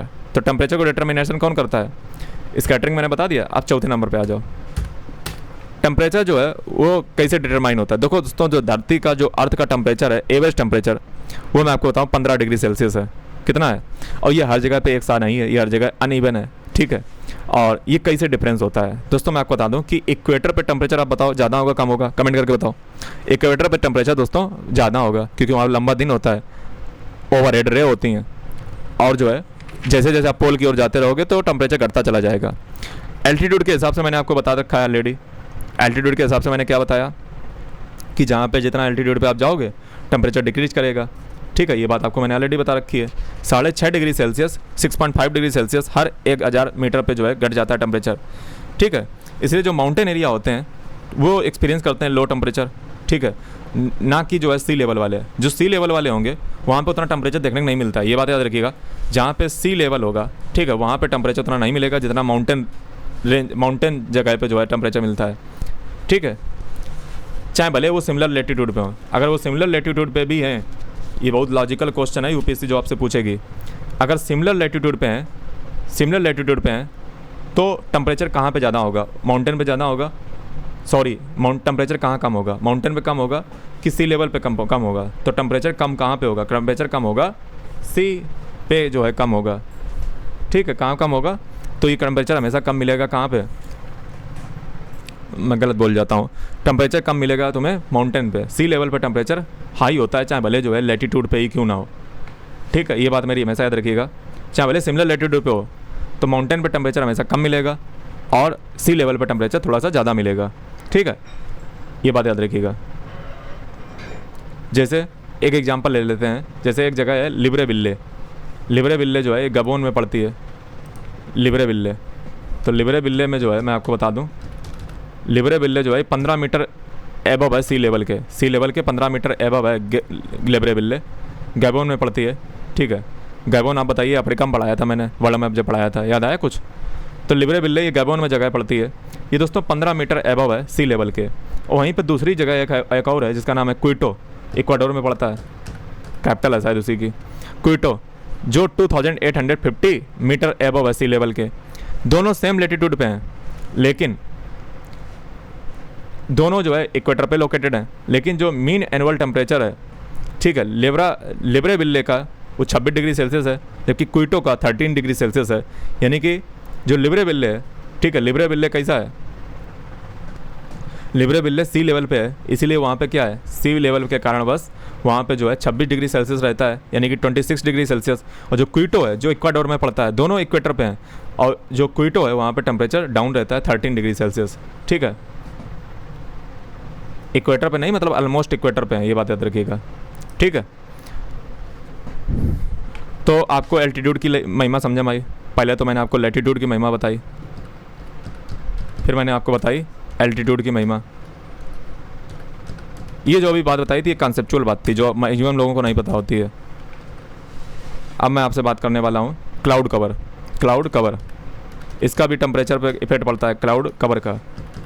क्लाउड कवर क्या होता है दोस्तों? क्लाउडीनेस जो होती है वो भी लोकल, डेली, सीजनल और एनुअल टेम्परेचर को जो है, रेंज को जो है, टेम्परेचर को जो है डिफर करती है, मतलब जो है उसको बदलती है। जैसे अगर जो है क्लाउडी डे होंगे,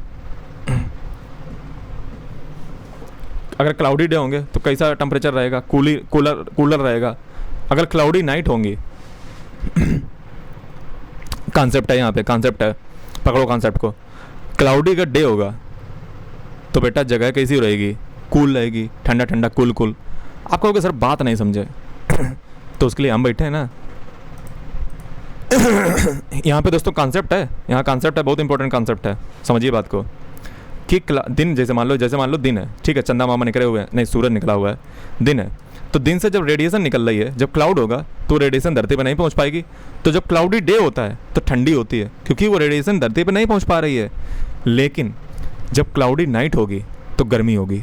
गर्मी कारण कि रात में भैया वो जो लॉन्ग वेव रेडिएशन है उसको बाहर जाना था, तुमने रात में कर दिया बादल, तो बाहर जा नहीं पा रही है, तो रातें होंगी गर्म। इंपॉर्टेंट कॉन्सेप्ट, इसीलिए मैं बैठा हूँ, ठीक है। ये कॉन्सेप्ट ही सबसे बड़ी चीज़ होती है ज्योग्राफी में इंपॉर्टेंट। बाकी आप जितना रट्टा लगा लो, कॉन्सेप्ट से एक क्वेश्चन पूछा यूपीएससी ने तो मुंह फैला दोगे तुरंत, समझ रहे हो। और क्लाउड का एक कारण ये भी होता है, क्लाउड जो है उनका अल्बिडो भी हाई होता है, ठीक है, तो वो रिफ्लेक्ट भी जो है ज़्यादा करते हैं। मैक्सिमम क्लाउड कहाँ देखने को मिलते हैं? मैक्सिमम क्लाउड देखने को मिलते हैं इक्वेटर रीजन में, ठीक है। इसलिए जो एक बात मैं यहाँ पे बताना चाहता हूँ, एक बहुत ही इंपॉर्टेंट बात जो आज तक आपको नहीं पता चली होगी, बता दें? बताओ, पहले लाइक करो, कमेंट करो। आज तक अगर 17वां आज वीडियो चल रहा है, 17 वीडियो, ऐसा लेक्चर तुम्हें कहाँ मिलता होगा? फ्री में कंटेंट यूट्यूब पे तुम्हें दिखा दोगे, ऐसा मिलता है? नहीं मिलता है, ठीक है। तो वो इंपॉर्टेंट बात दोस्तों ये है कि जो मैक्सिमम क्लाउड होते हैं वो इक्वेटोरियल रीजन में रहते हैं। मैक्सिमम क्लाउड इक्वेटोरियल रीजन पर रहते हैं, ठीक है। और इसी के फलस्वरूप होता क्या है कि हाईएस्ट टेम्परेचर जो है वो इक्वेटर पर नहीं पाया जाता है। ये बहुत इंपॉर्टेंट बात मैं बोल रहा हूँ, बहुत होश हवास में बोल रहा हूँ कि जो हाईएस्ट टेम्परेचर होते हैं इक्वेटर पर नहीं पाया जाता है, ठीक है। ट्रॉपिकल और जो सब ट्रॉपिकल रीजन होते हैं, ट्रॉपिकल और जो सब ट्रॉपिकल रीजन होते हैं, हॉट डेजर्ट जो है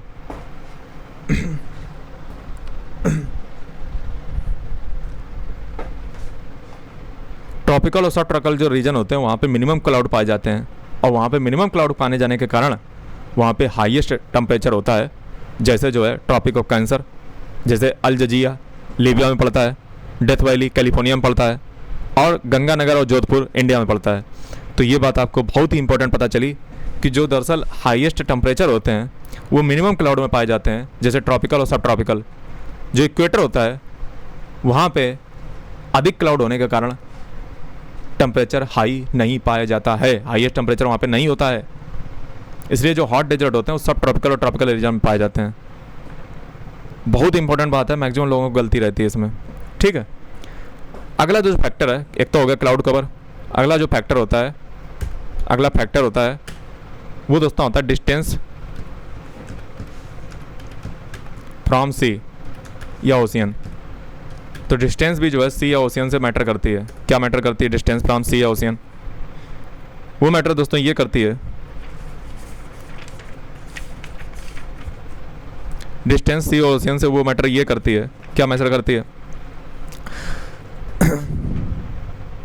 कि जहाँ पे देखो मॉडरेटिंग इफेक्ट वाला वही रीजन है कि मॉडरेटिंग इफेक्ट होगा। अगर जो है समुद्र पास में है तो मॉडरेटिंग इफेक्ट रहेगा और जो है ठंडी रहेगी, ठीक है। जैसे मुंबई और आदिलाबाद में ये तो डिफरेंस है कि मुंबई के पास समुंदर है, आदिलाबाद के पास समुंदर नहीं है, तो इसीलिए जो है वहाँ पे हीट रहती है जो आदिलाबाद है, और मुंबई में ठंडा, मतलब मौसम मॉडरेट रहता है।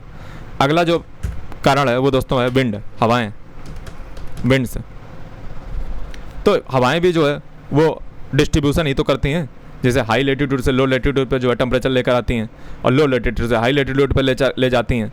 तो रीडिस्ट्रीब्यूशन का काम जो है हवाओं का ही होता है, ठीक है। जैसे हवाएं जो साइबेरिया से आती हैं, ठीक है, तो आपको पता है कि वो टेम्परेचर को रिड्यूस करती हैं कहाँ पे? नॉर्थन प्लेन और चाइना का जो है ना वो ऐसे ही जो है ठंडा है। क्यों ठंडा है? क्योंकि साइबेरिया से ठंडी हवाएँ आती हैं, वो तो हिमालय है जो हमारी रक्षा कर लेता है, ठीक है। ये बात आपको पता होनी चाहिए। तो विंड जो होती हैं, हवाएं जो होती हैं, वो भी तो जो है टेम्परेचर को डिस्ट्रीब्यूट करती हैं। फिर अगला जो पॉइंट है वो दोस्तों है टोपोग्राफी और slope. Topography and slope. Slope की बात मैं ऑलरेडी कर चुका हूँ, टोपोग्राफी का भी देख लीजिए। ग्राउंड स्लोप जो सन को फेस करती है वो ज़्यादा इंसोलेशन रिसीव करती है लीवार्ड स्लोप की तुलना में। लीवार्ड स्लोप वो होती है जो सन को फेसिंग करती हुई स्लोप नहीं होती है, दूसरी साइड वाली। ठीक है, जैसे मैं आपको बताऊँ ये भी बहुत इंपॉर्टेंट बात है जो आपको नहीं पता होगी, ये भी बहुत इंपॉर्टेंट बात है। जैसे मैं आपको बताऊँ, हिमालय जो है, ये अगर हिमालय है तो हिमालय जो है उसकी जो साउथर्न स्लोप है, ठीक है, जो हिमालय की साउथर्न स्लोप है, ये मान लो अगर साउथर्न स्लोप है तो यहाँ पे जो है टेम्परेचर ज़्यादा रहता है। हिमालय की जो साउथर्न स्लोप है उसका टेम्परेचर ज़्यादा रहता है और जो नॉर्थर्न स्लोप है उसका टेम्परेचर कम रहता है। इसलिए जो माउंट एवरेस्ट वगैरह है वो कहाँ बैठा है, नॉर्थ की ओर है, साउथ की ओर नहीं है। ठीक है, तो मोर टेम्परेचर कहाँ रहता है, नॉर्थर्न स्लोप पे, नहीं southern slope of Himalaya record more temperature than that of northern Himalaya. ठीक है, ये बात आपको समझ आई। तो स्लोप का भी बहुत ज़्यादा योगदान होता है। ठीक है, नॉर्थ स्लोप जो है कम इंटेंस रीड जो है हीट जो है रिसीव करेगी साउथ की तुलना में, साउथ पे ज़्यादा रेडिएशन होती है। ठीक है, ये चीज़ आपको पता होनी चाहिए। और इसका उल्टा, जैसे मैंने अभी आपको एक फ़ोटो दिखाई थी, अगर मुझे जहाँ तक याद है इसी लेक्चर में, अगर आपको याद आए, मैंने एक फ़ोटो दिखाई थी स्लोप वाली, कहाँ गई, ये देखो, ये जो आप देख रहे हो ना, नॉर्थर्न हेमिस्फीयर में जो साउथर्न फेस होती है वो रिसीव करती है सनलाइट को, और साउथर्न हेमिस्फीयर में नॉर्थर्न जो फेस होती है किसी पहाड़ की वो रिसीव करती है सनलाइट को। तो उल्टा होता है साउथर्न हेमिस्फीयर में। Point to be noted, very important point, जो शायद ही कोई टीचर बताता होगा जो मैं बता रहा हूँ आपको। ठीक है, बाकी ये सारी बातें तो मैं आपको बता ही चुका हूँ, पढ़ाने की ज़रूरत है ही नहीं। ठीक है, हो गया। अब यहाँ पे जो है कुछ लोकल विंड के नाम जो है यहाँ पे जानने चाहिए आपको। लोकल विंड के जो है नाम आपको जानने चाहिए। क्या है लोकल विंड? लोकल विंड है, जैसे लोकल विंड का जो है चार्ट आपके पास कैसे दिखाएं। देखो यहाँ पे फ़ोटो के माध्यम से मैं आपको दिखाना चाहूँगा, कुछ लोकल विंड होती हैं पूरी दुनिया में पाई जाती हैं, उनके नाम आपको पता होने चाहिए। जैसे सबसे पहले है, एक सेकेंड फ़ोटो दिखा देता हूँ। सबसे पहले चिनूक, ये स्नो ईटर के नाम से जानी जाती है। चिनूक हेलीकॉप्टर भी आपने सुने होंगे, अमेरिका भेजता है भारत को। ये देखो आ गया, हेलीकॉप्टर ही आ गया। ठीक है, तो चिनूक जो है ये स्नो ईटर दरअसल एक प्रकार से विंड होती हैं। ठीक है, ये कहाँ पाई जाती हैं भैया? तो ये हॉट होती हैं, पहाड़ों को पिघला देती हैं, जैसे आल्प्स वगैरह को, नहीं अपलाचिन वगैरह नहीं, रॉकी वगैरह शायद जो है वहाँ पे पिघलाती हैं। ठीक है, तो चिनूक होती हैं ये हॉट होती हैं और बहुत ही ड्राई विंड होती हैं, सूखी हवाएं होती हैं, रॉकी माउंटेन वगैरह पे जो है हवा पिघलाने का काम करती हैं। ठीक है, तो चिनूक होती हैं। इसी से अमेरिका ने अपने हेलीकॉप्टर का नाम जो है चिनूक रखा है। अगली हवाएं हैं, उसका नाम है फोएन। ये लगभग चिनूक की जैसे ही है, ये भी हॉट होती हैं और ड्राई विंड होती हैं, लेकिन ये आल्प्स रीजन में आपको देखने मिलेंगी। जो आल्प्स पर्वत मैंने आपको पढ़ाया था ना, वहाँ पे आपको फोएन मिलेंगी, फोएन। ठीक है, ये भी हॉट होती हैं और ड्राई विंड होती हैं, आल्प्स रीजन में मिलती हैं, आल्प्स माउंटेन में। अगली जो विंड है उसका नाम है दोस्तों खामसिन। कैसी होती है? तो ये भी भैया जो है हॉट और ड्राई होती है, खामसिन। ये क्या आ जाता है? खामसिन जो है ये सारा से इजिप्ट की ओर चलती हैं। खामसिन विंड सारा से इजिप्ट की ओर चलती हैं, हॉट और ड्राई होती है। ठीक है, सारा से किधर चलती है? इजिप्ट की ओर। अगली जो विंड है उसका नाम है सिरोको। ये कैसी होती है? तो सिरोको जो है ये हॉट और मॉइस्ट विंड होती है। सिरोको जो होती है ना, ये हॉट और मॉइस्ट विंड होती है, याद रखिएगा, हॉट और मॉइस्ट विंड सिरोको। ये कहाँ चलती है? सारा से मेडिटेरियन सी की ओर चलती है, सिरोको। ठीक है, सिरोको सारा से मेडिटेरियन सी की ओर चलती है, हॉट होती है, काफ़ी मॉइस्ट होती है। अगली जो विंड है उसका नाम है सोलैनो विंड कैसी होती है? तो सोलैनो दोस्तों जो है ये होती है वार्म और मॉइस्ट होती है। ये सारा से आइबेरियन पेनिनसुला की ओर चलती है, सोलैनो। अगली दोस्तों हरमट्टन देख लो, यूपीएससी बहुत पूछता है इससे। हरमट्टन विंडें जरूरी होती हैं, याद कर लो। इसको हम डॉक्टर विंड भी कहते हैं, हरमट्टन को जो है डॉक्टर विंड भी कहते हैं। और ये जो है हॉट होती है, ड्राई विंड होती है, हॉट और ड्राई विंड होती है। कहाँ चलती है? सारा से गल्फ ऑफ गिनिया की ओर चलती है,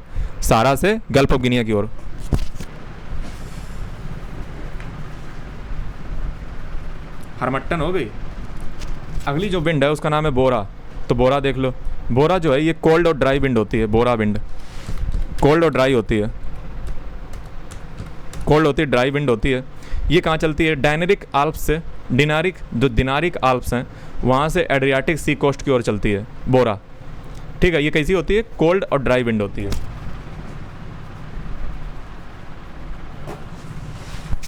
अगला है दोस्तों मिस्त्राल, मिस्त्राल विंड। तो मिस्त्राल विंड आप देखिए, तो मिस्त्राल विंड जो है ये कोल्ड विंड होती है, आल्प्स और फ्रांस में आपको देखने को मिलेगी। मिस्त्राल जो है ये कोल्ड होती है, ये जो है फ्रांस और आल्प्स में जो है ठंडी पैदा करती है मिस्त्राल। ठीक है, अगली जो विंड है हमारी वो है पूना, पूना नहीं पुनास, पुनास। ये जो है कोल्ड ड्राई विंड होती है, वेस्टर्न साइड जो एंडीज माउंटेन की होती है वहाँ पे आपको मिलेगी पुनास विंड, वेस्टर्न साइड जो एंडीज की होती है वहाँ मिलेगी। अगला दोस्तों विंड है उसका नाम है ब्लिजर्ड, ब्लिजर्ड। तो ब्लिजर्ड जो विंड है ये आपको मिलेगी, ये कोल्ड विंड होती है, टुंड्रा रीजन में चलती है। टुंड्रा रीजन में जो है आपको ब्लिजर्ड विंड मिलेगी। ठीक है, अगली जो विंड है उसका नाम है पुरगा। पुरगा जो विंड है, पुरगा विंड जो है ये कोल्ड विंड होती है, साइबेरिया रसिया में मिलेगी, साइबेरिया और रसिया में मिलेगी पुरगा विंड। ठीक है, पुरगा। अगला है लेवांतर, लेवांतर। लेवांतर जो विंड है ये आपको मिलेगी, वार्म और मॉइस्ट होती है, वार्म और मॉइस्ट होती है ये आपको स्पेन में मिलेगी, वार्म और मॉइस्ट होती है लेवांतर। ठीक है, अगली जो विंड है उसका नाम है दोस्तों नॉर्वेस्टर, नॉर्वेस्टर। और नॉर्वेस्टर जो विंड होती है ये आपको मिलेगी वार्म ड्राई न्यूजीलैंड में। नॉर्वेस्टर जो है वार्म ड्राई विंड होती है, न्यूजीलैंड में मिलती है। ठीक है, वार्म ड्राई विंड होती है।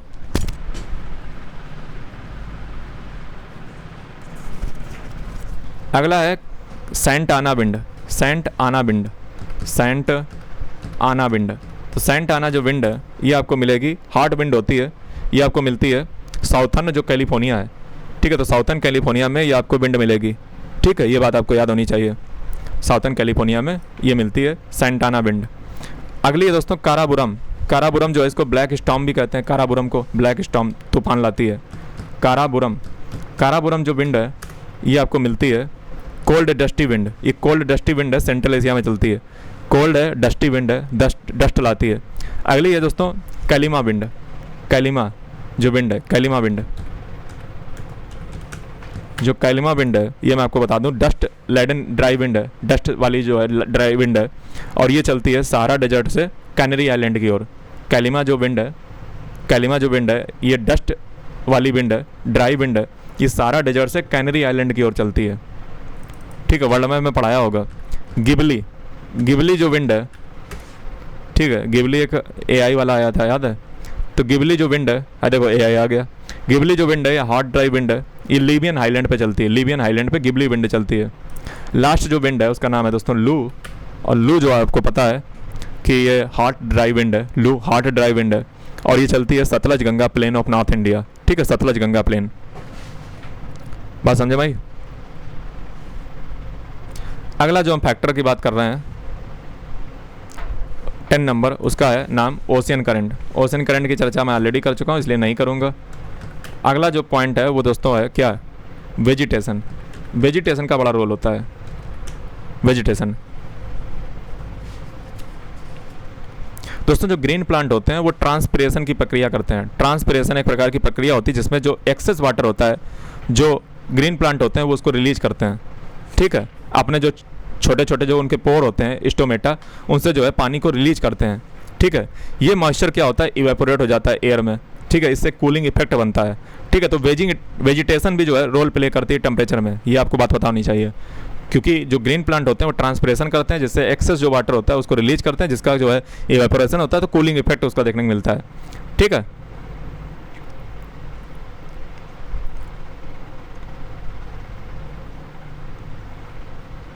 और इवेपोरेशन दोस्तों जो बाद में हीट को एब्जॉर्ब करेगा। ठीक है, इवेपोरेशन क्या करता है? इवेपोरेशन हीट को एब्जॉर्ब करता है, उससे कूलिंग इफेक्ट होता है। लेकिन जो कंडेंसेशन होता है उससे हीट रिलीज होती है। याद रखिएगा, इवेपोरेशन से हीट एब्जॉर्ब की जाती है और जो कंडेंसेशन होता है उससे हीट को रिलीज किया जाता है। अब कुछ लोकल फैक्टर भी होते हैं कुछ लोकल फैक्टर भी पाए जाते हैं पूरी दुनिया में जो टेम्परेचर को इन्फ्लुएंस करते हैं। लोकल फैक्टर, अब लोकल फैक्टर में आप क्या डाल सकते हो? जैसे मान लो कोई लोकल विंड वगैरह चल रही है, ठीक है, कोई लोकलाइज एरिया है, तो उसमें फिर क्या ही कर सकते हैं, वहाँ कोई लोकल विंड या कोई अर्बन स्ट्रक्चर ऐसा बना रखा है तो वो अलग मैटर हो गया, वो छोटे से एरिया में ही होता है मामला, ठीक है।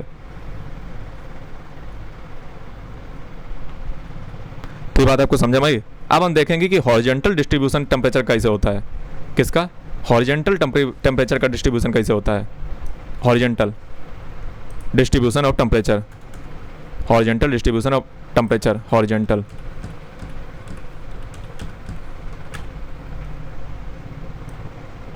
Distribution of temperature. तो इसके पीछे जो है हम पढ़ेंगे। तो हॉरिजॉन्टल टेम्परेचर डिस्ट्रीब्यूशन कैसे होता है। दोस्तों आपको पता है कि इक्वेटर जैसे आप पोल पे जाते हो, ठीक है, तो टेम्परेचर क्या होता है, डिक्रीज करता है, ठीक है। टेम्परेचर पोल पे जाने पर जो डिक्रीज कर रहा है इसके पीछे कारण है टेम्परेचर ग्रेडियंट, ठीक है। टेम्परेचर ग्रेडियंट जो है उसके पीछे ये कारण है कि टेम्परेचर जैसा जब इक्वेटर से आप पोल की ओर जाते हो तो टेम्परेचर ग्रेडियंट के कारण टेम्परेचर गिरता है पोल पे जाने पे, ठीक है, ये बात आपको पता है। हाईएस्ट जो वर्ल्ड का टेम्परेचर होता है, मैं आपको बता दूं वर्ल्ड में जितने भी टेम्परेचर होते हैं, ठीक है, ये बात तो आपको समझ में आई कि टेम्परेचर ग्रेडियंट के कारण जो इक्वेटर से आप पोल की ओर जाते हो तो टेम्परेचर दोस्तों ड्रॉप होता है, ये बात आपको सबको पता है। फिर आप एक बात यहाँ पे याद रखिए, since the tropical zone receive the highest insolation, चूँकि ट्रॉपिकल रीजन जो है वो हाईएस्ट इंसोलेशन रिसीव करता है तो average temperature in this zone is high through out the year, इसलिए एवरेज जो टेम्परेचर होता है इस जोन में हमेशा हाई रहता है ट्रॉपिकल रीजन में, ठीक है। जो ट्रॉपिकल जोन होते हैं वहाँ पे टेम्परेचर जो होता है वो पूरे साल भर कैसा रहता है, हाई रहता है। The presence of cloud in the equatorial belt, यहाँ पे चूँकि प्रेजेंस होती है किसकी, इक्वेटोरियल बेल्ट में किसकी प्रेजेंस होती है, आप बताओ, क्लाउड की प्रेजेंस होती है ना। However obstruct the on ground insolation level here, यहाँ पे जो है इंसोलेशन जो लेवल होता है जब क्लाउड रहेंगे इक्वेटर रीजन में, इक्वेटोरियल रीजन में, तो वो ऑब्स्ट्रक्ट करेंगे जो रेडिएशन आ रही है, ठीक है। कॉन्सिक्वेंटली इसका फलस्वरूप परिणाम ये होता है highest temperature are not record along the equator, highest temperature equator पर नहीं होते हैं, but in region near the tropic of cancer and tropic of capricorn, यहाँ पे हाईएस्ट टेम्परेचर होते हैं। The highest temperature in the world are recorded along the tropics, specially in the hot desert on the western continental margin. जो hot temperature जो आपको देखने को मिलेंगे हाईएस्ट टेम्परेचर वो ट्रॉपिक ऑफ कैंसर या ट्रॉपिक ऑफ कैप्रिकॉर्न पे मिलेंगे, और ठीक है यहाँ पे जो है टेम्परेचर आपको ज़्यादा रिकॉर्ड मिलते हैं, हाईएस्ट टेम्परेचर रिकॉर्ड करने को मिलते हैं। लेकिन जो हाईएस्ट टेम्परेचर वर्ल्ड में पाया जाता है, जो वर्ल्ड में हाईएस्ट टेम्परेचर पाया जाता है, ओए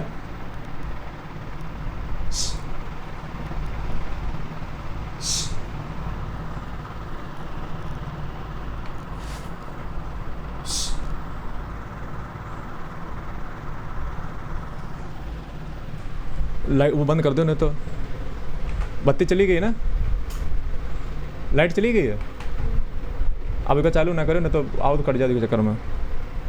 तो मैं क्या कह रहा हूँ कि हाँ मैं बोल रहा हूँ कि देखिए बहुत ध्यान से पढ़िए, highest temperature are not recorded along the equator but in the region near the tropic of cancer and tropic of capricorn. Highest temperature in the world are recorded along the tropics, highest temperature हमेशा tropics के along record होंगे, चाहे tropic of cancer चाहे tropic of capricorn. और mostly अगर special बात करो तो ये हॉट डेजर्ट पे बनते हैं। हॉट डेजर्ट की कौन सी साइड, वेस्टर्न मार्जिन। जब मैं आपको क्लाइमेट पढ़ाऊंगा ना तब आपका क्लियर हो जाएगा क्या मतलब इसका है, वेस्टर्न मार्जिन पे, ठीक है। नॉर्मली आइजोथर्म क्या होते हैं, अब दोस्तों आइजोथर्म की बात कर लेते हैं। आइजोथर्म, अब देखिए थोड़ा आइजोथर्म को देखिए आप,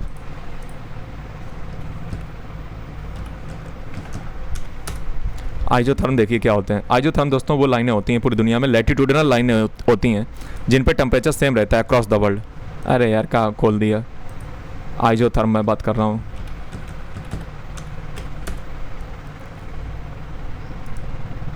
विकीपीडिया मिल जाए आइजोथर्म, आइजोथर्म विकीपीडिया।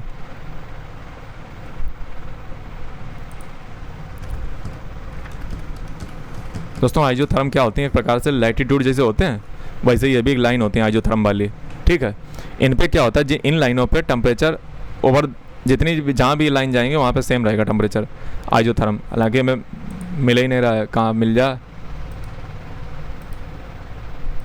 अबे यार इमेज पे मिलेगा आई थिंक। दोस्तों आइजोथर्म वाली लाइन अगर मिल जाए मुझे, ये है शायद, तो इसको थोड़ा सा मैं जूम कर लेता हूँ, जरा सा जूम लूँ मैं। मुंह में नहीं रखेंगे माइक को, पता चला करंट मार दे।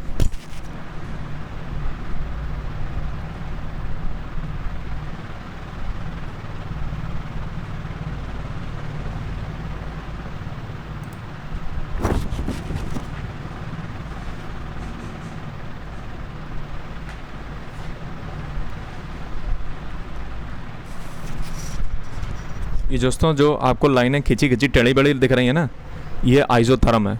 आइसोथर्म दोस्तों क्या होते हैं? आइसोथर्म जो है वो ईस्ट से वेस्ट की ओर जाते हैं, पहली बात आप ये समझो। और ये पैरेलल होते हैं लैटिट्यूड के, ये लैटिट्यूड नहीं होते हैं, ठीक है। आइसोथर्म एक अलग लाइन है। थर्म का मतलब हीट, थर्मल। तो ये वो लाइनें हैं, जैसे ये लाइन आप टेढ़ी बड़ी देख रहे हो ना पूरी दुनिया में, ये आइसोथर्म होते हैं। ये आइसोथर्म क्या होते हैं? ये ईस्ट से वेस्ट चलते हैं, पहले तो ये याद कर लो। दूसरी चीज़ कि इन पे जो टेम्परेचर होता है वो पूरी लाइन में सेम ही रहेगा।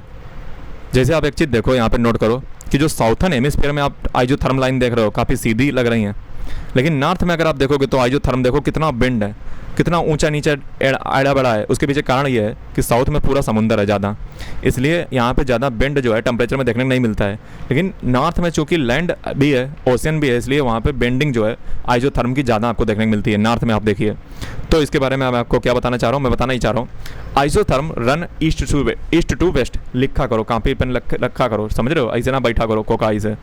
तो आइसोथर्म में क्या बोल रहा हूँ, ईस्ट से वेस्ट चलते हैं, ऑलमोस्ट पैरेलल होते हैं लैटिट्यूड के। This trend shows strong control of latitude on the horizontal distribution of temperature. यानी कि ये दिखाता है कि किस प्रकार से जो लैटिट्यूड का प्रभाव जो है रहता है आइसोथर्म पे। ये पैरेलल कंप्लीटली नहीं होते हैं लैटिट्यूड के, लेकिन लैटिट्यूड के लगभग जैसे जो है, लगभग देखोगे तो लगभग तो पैरेलल नहीं। तो इसलिए जो है हम ये कह सकते हैं कि लैटिट्यूड का कहीं ना कहीं प्रभाव आइसोथर्म के ऊपर रहता है। बिल्कुल सही बात बोले। Isotherm more irregular in northern hemisphere. Northern hemisphere में अगर आप देखोगे तो इरेगुलर है आइसोथर्म। आइसोथर्म में मैं आपको फिर एक बार बता दूं कि यहाँ पे टेम्परेचर सेम रहता है लाइन पे, समझ लो। जहाँ जहाँ लाइन जाएगी वहाँ पे टेम्परेचर सेम रहेगा। इससे हम ये पता कर सकते हैं कि जितना टेम्परेचर यहाँ पे वो टेम्परेचर वो कहाँ हो सकता है। जैसे इंडिया में अगर आइसोथर्म कोई जा रहा है तो आप पता कर सकते हो कि आइसोथर्म कहाँ कहाँ से गुजर रहा है। तो यानी कि जितना टेम्परेचर उस जगह पे है उतना टेम्परेचर पूरी दुनिया में होगा, समझ रहे हो? क्योंकि नॉर्थर्न हेमिस्फीयर में लैंड मास है और ओशियन भी है, इसलिए वहाँ पे आइसोथर्म ज़्यादा बेंड होते हैं। साउथ में इतना नहीं होते हैं। साउथ में देखो कहाँ इतना बेंडिंग है आइसोथर्म की। और एक चीज़ और अगर आप ध्यान से देखोगे, ये मैं इतनी छोटी छोटी बातें बता रहा हूँ ना, ये नोट करते रहो। यूपीएससी इसे छोटी बात पूछेगा, वो पूछ देगा कि नॉर्थर्न हेमिस्फीयर में क्या आइसोथर्म बहुत क्लोज होते हैं कि दूर दूर होते हैं। अब तुम्हें पढ़ा ही नहीं भाई साहब, इसीलिए बता रहा हूँ। कॉन्सेप्ट पे वो खेलता है, जहाँ तुम्हें डाउट होगा वहीं पे फंसेगा। नॉर्थर्न हेमिस्फीयर में जो आइसोथर्म होते हैं वो दोस्तों क्लोजली पैक होते हैं, बहुत पास पास होते हैं, ठीक है। और जब क्लोजली पैक है इसका मतलब क्या होगा? क्लोजली दोस्तों तब होते हैं जब विंटर आती है। विंटर में जो है आइसोथर्म काफ़ी क्लोज हो जाते हैं, ठीक है, क्योंकि उनके बीच जो डिफरेंस नहीं रहा ना, ज़्यादा अंतर नहीं रहा। तो नॉर्थर्न हेमिस्फीयर में अगर आप क्लोज स्पेस देखोगे तो वो स्पेशली आपको विंटर में देखने को मिलेगा। इसका मतलब क्या दिखाता है? इसका मतलब दिखाता है कि rapid change in temperature. Closely जो स्पेस्ड है नॉर्थर्न हेमिस्फीयर में विंटर के दौरान, वो हमें इंडिकेट करता है कि रैपिड चेंज टेम्परेचर में जो है हमें इंडिकेट करता है। आइसोथर्म जनवरी में जो है और जुलाई में ये हॉरिजॉन्टल डिस्ट्रीब्यूशन टेम्परेचर का बताते हैं। अभी जनवरी और जुलाई पे भी डिस्कस करेंगे। The shift of isotherm is dependent on factor. Isotherm में जो शिफ्ट होता है वो कई फैक्टर पर डिपेंड करता है। पहला तो लाइन वाटर डिस्ट्रीब्यूशन कितना है, वार्म या कोल्ड करंट कितना है, रिलीफ फीचर कैसे हैं, लोकल फैक्टर कोई जिम्मेदार तो नहीं है, लोकल विंड तो जिम्मेदार नहीं है। तो आइसोथर्म जो है इसके बारे में आपने बेसिक बातें जान ली हैं, ठीक है। नॉर्थर्न हेमिस्फीयर में स्पेशली विंटर में ये बहुत क्लोजली होते हैं। नॉर्थर्न हेमिस्फीयर में ये कहीं ना कहीं इंडिकेट करता है रैपिड चेंज इन टेम्परेचर, ठीक है। हॉरिजॉन्टल डिस्ट्रीब्यूशन टेम्परेचर का अर्थ की सरफेस पे, ठीक है, वो कई सारे फैक्टर मैंने ऑलरेडी आपको बता दिए हैं। तो आइसोथर्म के बारे में जो मेन बातें आपको समझ आनी चाहिए वो बस इतना समझ लो। साउथर्न हेमिस्फीयर में काफ़ी लाइनें सीधी होती हैं, रेगुलर होती हैं। नॉर्थर्न हेमिस्फीयर में इरेगुलर होती हैं। नॉर्थर्न हेमिस्फीयर में बहुत क्लोजली विंटर में होती हैं, ठीक है, और जिसका मतलब ये होता है कि वहाँ पर रैपिड चेंज इन टेम्परेचर जो है हमें शो कर रहा है। इस बात को समझें। अब हम क्या देखने वाले हैं? जनवरी टेम्परेचर। अब जनवरी टेम्परेचर आप देखिए। जनवरी टेम्परेचर दोस्तों क्या होता है, मैं यहाँ पे आपको दिखाऊं। जनवरी टेम्परेचर ये देखिए जनवरी का जो है आइसोथर्म है, मुंह में ना रखें यार, कोई करंट मार दिया।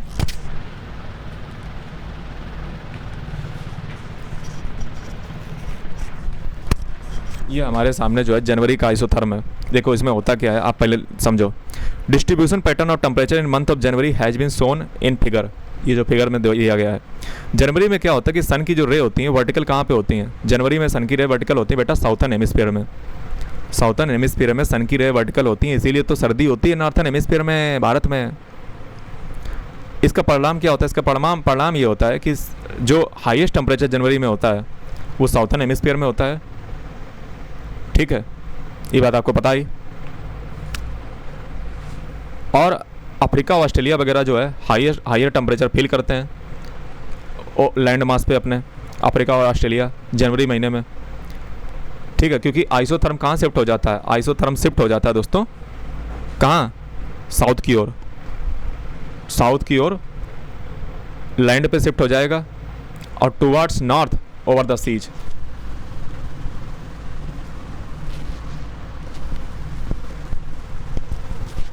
यहाँ पे मैं एक बात बोल गया हूँ, आपके पल्ले नहीं पड़ी होगी। मैं क्या बोला हूँ?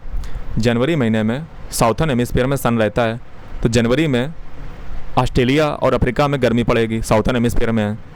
दूसरी बात मैं जो अभी जल्दी बोल गया हूँ, आपके पल्ले नहीं पड़ी होगी। मैंने क्या बोला कि जो आइसोथर्म है उस पर ध्यान दो।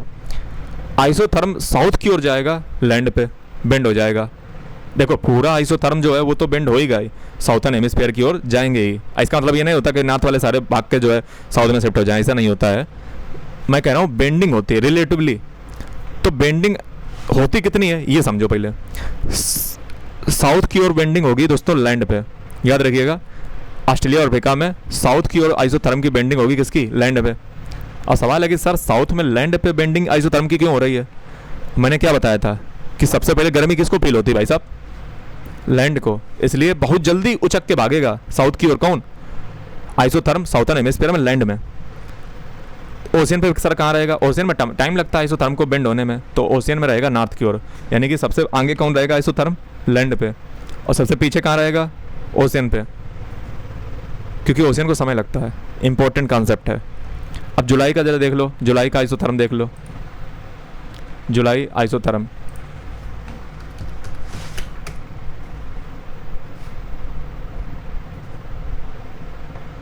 तो दोस्तों जुलाई का आइसोथर्म हमारे सामने है।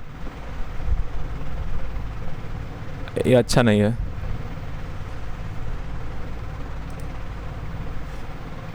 ये हमारे पास जुलाई का आइसोथर्म है। ठीक है, अब इस पर जरा पढ़ो। जुलाई का जो टेम्परेचर होता है वो फिगर में दिखाया गया है। लॉन्गर डे जो है कहाँ पे होंगे बताओ? नॉर्थर्न हेमिस्फीयर में होगा ना। थर्मल इक्वेटर जो है वो अब कहाँ शिफ्ट होने वाला है? जो थर्मल इक्वेटर है दोस्तों, वहाँ पे मैं शिफ्टिंग के जो आइसोथर्म की बात कर रहा था वो थर्मल इक्वेटर की कर रहा था। थर्मल इक्वेटर का मतलब होता है जो बीच वाला थर्मल है, जो बीच वाला हिस्सा होता है उसको हम थर्मल इक्वेटर कहते हैं। ये जो आप देख रहे हो ना बीच वाली जो आइसोथर्म वाली लाइन है उसको थर्मल इक्वेटर कहते हैं। ये थर्मल इक्वेटर कहाँ शिफ्ट हो जाएगा? जुलाई में। भैया जुलाई में क्या पड़ता है? भारत में गर्मी पड़ती है, तो थर्मल इक्वेटर कहाँ जाएगा? भारत में आ गया है। बात समझो। तो थर्मल इक्वेटर जो है शिफ्ट हो जाता है नॉर्थर्न हेमिस्फीयर में। ठीक है, और हाई हमें समर देखने को मिलती है, गर्मी देखने को मिलती है Libya, Egypt, Saudi Arabia, Persian gulf, Iran, Pakistan, central India. इस महीने के दौरान अब यहाँ पे फिर ध्यान देना, आइसोथर्म कहाँ शिफ्ट होगा? देखो आइसोथर्म यहाँ पे साउथ में शिफ्ट होगा, टुवर्ड्स द साउथ शिफ्ट होगा। कहाँ पे? टुवर्ड्स द साउथ शिफ्ट होगा, सी पे। यहाँ पे जो है वो सी पे शिफ्ट हो रहा है, साउथ में। ठीक है, ठीक है, सी या ओशियन कह लो। आइसोथर्म साउथ की ओर भाग रहा है। आइसोथर्म कहाँ भाग रहा है? साउथ की ओर। कहाँ पे? सी पे। और नॉर्थ की ओर रहता है लैंड पे। नॉर्थ की ओर रहता है लैंड पे। अब ऐसा क्यों हुआ? अब मैं कमेंट करके बताएं, क्योंकि मैं ऑलरेडी बता चुका हूँ। यहाँ पे लॉजिक लगाओ ऐसा क्यों हुआ होगा कि यहाँ पे जो आइसोथर्म है वो साउथ की ओर भागा है सी पे, और नॉर्थ की ओर भागा है लैंड पे आइसोथर्म। ऐसा यहाँ पे क्यों हुआ? अब आप कमेंट करके बताओ मुझे। ठीक है, एनुअल रेंज और टेम्परेचर। अब दोस्तों ये टॉपिक हमारा ख़त्म हो गया है। ठीक है, तो हमने क्या बात कर ली है? हमने दोस्तों बात कर ली है हॉरिजॉन्टल डिस्ट्रीब्यूशन ऑफ अर्थ में। सबसे पहले मैंने बात की आइसोथर्म को लेकर के, फिर मैंने बात की जनवरी को लेकर के आइसोथर्म, फिर मैंने बात की जुलाई को लेकर के आइसोथर्म, अब मैं बात करने जा रहा हूँ annual range of temperature. Annual range of temperature, इसमें क्या बात करने वाले हैं दोस्तों? जो मीन मंथली टेम्परेचर रहता है ना जनवरी और जुलाई का, उसको हम एनुअल रेंज ऑफ टेम्परेचर कहते हैं। Highest annual range of temperature जो है, हाईएस्ट जो एनुअल रेंज ऑफ टेम्परेचर वो कहाँ रिकॉर्ड होता है? सब पोलर रीजन में। Highest annual range of temperature सब पोलर रीजन में रिकॉर्ड होता है। Highest annual range of temperature यानी कि जो जुलाई और जनवरी महीने का जो मीन मंथली टेम्परेचर है उसको ही हम एनुअल रेंज ऑफ टेम्परेचर कहते हैं। और ये सबसे हाईएस्ट पता कहाँ रिकॉर्ड होता है? सब पोलर रीजन में, यानी कि साइबेरिया में। ठीक है, आपको पता होना चाहिए कि वहाँ पे एनुअल रेंज ऑफ टेम्परेचर का पता कितना रहता है? 60 से 65 डिग्री सेल्सियस। ये एनुअल रेंज ऑफ टेम्परेचर है। रेंज बेटा, रेंज ऑफ टेम्परेचर है। साउथर्न हेमिस्फीयर में अगर आप देखोगे तो वहाँ पे उतना लिटिल, मतलब वहाँ पे उतना रेंज ऑफ डिफरेंस नहीं देखने को मिलता है। उसके पीछे रीज़न ये है कि साउथर्न हेमिस्फीयर में ज़्यादा लैंड है ही नहीं, तो वहाँ पे टेम्परेचर डिफरेंस होएगा कहाँ से? ठीक है, तो वहाँ पे उतना नहीं होता है। ये बात आपको पल्ले पड़ी। अगर इन जनरल कहा जाए तो नॉर्थर्न हेमिस्फीयर में जो है लैंड एरिया ज़्यादा है। ठीक है, तो वहाँ पे जो है higher annual range of temperature होता है। और जैसे 15.2 degree Celsius annual range of temperature average बात कर रहा हूँ रहता है नॉर्थर्न हेमिस्फीयर में। साउथर्न हेमिस्फीयर में रहता है 13.3 डिग्री सेल्सियस। ठीक, yes sir, yes sir.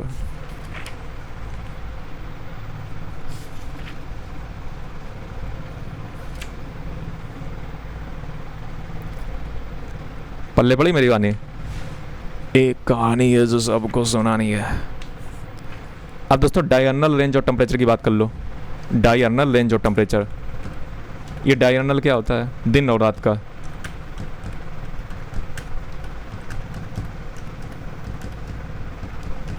Diurnal range of temperature, difference between highest and lowest temperature in a day at a given point is known as the diurnal और daily range of temperature. यानी कि जो highest और lowest temperature रहा है पूरे दिन भर में किसी एक जगह पे, पॉइंट पे, उसको हम डायर्नल या डेली रेंज ऑफ टेम्परेचर कहते हैं। तो highest diurnal range of temperature जो है वो अक्सर पता कहाँ मिलती है? डेजर्ट में मिलती है हाईएस्ट, क्योंकि डेजर्ट में ही बहुत ज़्यादा गर्मी भी होती है, बहुत ज़्यादा सर्दी भी होती है। सर्दी का मतलब ठंडा बहुत जल्दी डेजर्ट हो जाता है, बहुत ज़्यादा गर्म भी दिन में हो जाता है। सबसे ज़्यादा average range of temperature vary कहाँ करेगी? डेजर्ट में। डेजर्ट में सबसे ज़्यादा होता है। ठीक है,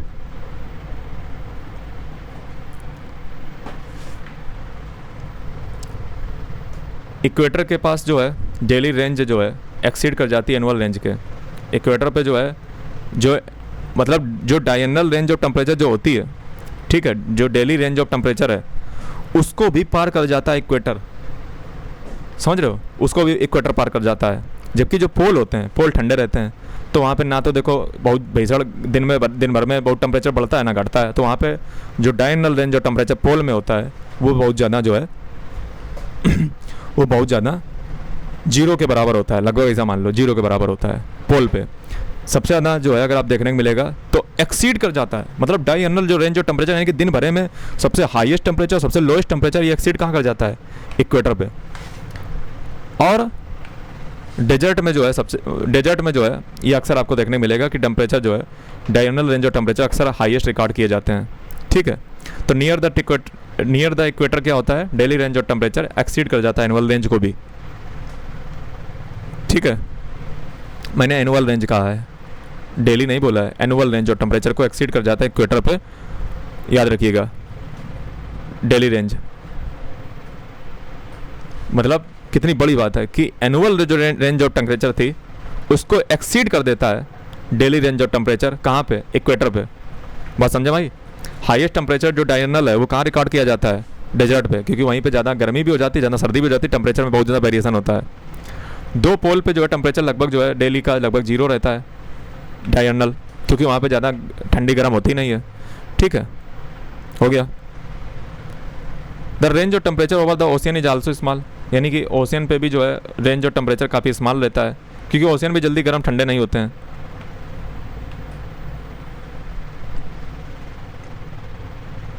दूसरा कारण ये भी होता है कि ओशियन में जो है नदियों का पानी आता रहता है ठंडा ठंडा, तो उससे भी जो है ठंडी होती रहती हैं, तो उतना बढ़ता नहीं है ना उतना घटता है।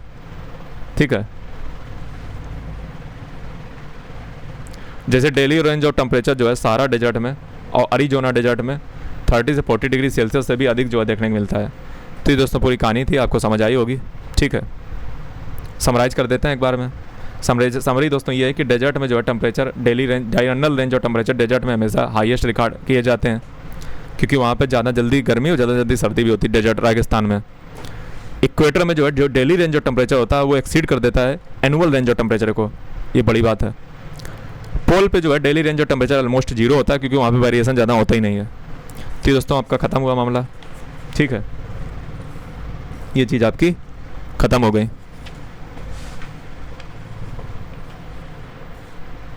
अब दोस्तों हम देखने वाले हैं इन्वर्जन ऑफ टेम्परेचर। वैसे मेरा इरादा नहीं था, लेकिन फिर भी जो है लालच है, तो लालच तो बुरी वाला है। तो इन्वर्जन रेंज ऑफ टेम्परेचर देख लो, इन्वर्जन क्या होती है। तो इन्वर्जन टेम्परेचर दोस्तों क्या होता है, अगला हमारा टॉपिक है इन्वर्जन ऑफ टेम्परेचर। इन्वर्जन और टेम्परेचर, ये दोस्तों क्या होता है कि अक्सर आपने ये बात सुनी होगी कि टेम्परेचर कम कहाँ पे होता है। टेम्परेचर दोस्तों कम होता है, नहीं, टेम्परेचर गर्म कहाँ पे होता है। टेम्परेचर दोस्तों गर्म होता है धरती पे, सरफेस पे। ठंडा कहाँ पे होता है, ऊपर होता है। लेकिन जब यही उल्टा हो जाए कि गर्मी हो जाए नीचे, गर्मी हो जाए ऊपर, यानी कि वार्म एयर हो जाए कहाँ पे, ऊपर, और ठंडी एयर आ जाए नीचे, तो इसको हम कहते हैं इन्वर्जन ऑफ टेम्परेचर। यानी कि जो लैप्स रेट था उसको उल्टा हो गया, तो इसको हम इन्वर्जन ऑफ टेम्परेचर कहते हैं। जैसे मैं आपको बता दूं कि टेम्परेचर जो है हर 1000 मीटर पे जाने पे टेम्परेचर डिक्रीज करता है 6.5 डिग्री, ये तो आपको पता ही है, डिक्रीज करता है। लेकिन यहाँ पे उल्टा होता है इन्वर्जन का। इन्वर्जन के केस में उल्टा होता है कि टेम्परेचर जो है वो अर्थ सरफेस पे जहाँ पे गर्म रहना चाहिए वहाँ पे ठंडा हो जाता है, और ऊपर टेम्परेचर जो है वो गर्म हो जाता है। ठीक है, तो ये जो है निगेटिव लैप्स रेट का एग्जांपल है। यानी कि जो नॉर्मल लैप्स रेट होता है कि ऊपर बढ़ने पे, हाइट बढ़ने पे टेम्परेचर घटता है, यहाँ पे निगेटिव लैप्स रेट हो जाता है, ऊपर बढ़ने पे टेम्परेचर ठंडा होता है। इसको हम इन्वर्जन ऑफ टेम्परेचर कहते हैं। बहुत टाइप के जो है इन्वर्जन ऑफ टेम्परेचर जो है देखने को मिलते हैं दुनिया में। देखो, इन्वर्जन ऑफ टेम्परेचर होने के लिए दोस्तों कुछ कंडीशन होती हैं जो बहुत नेसेसरी हैं, तभी जो है इन्वर्जन ऑफ टेम्परेचर देखने को मिलेगा। क्या क्या कंडीशन नेसेसरी हैं? कंडीशन दोस्तों ज़रूरी है इसके लिए, ये यूपीएससी ने पूछा था। पहली चीज़, लॉन्ग विंटर नाइट होनी चाहिए, लंबी winter night, long winter night. दूसरा फैक्टर है क्लियर स्काई होने चाहिए, क्लियर स्काई होने चाहिए। तीसरा फैक्टर है ड्राई एयर होनी चाहिए,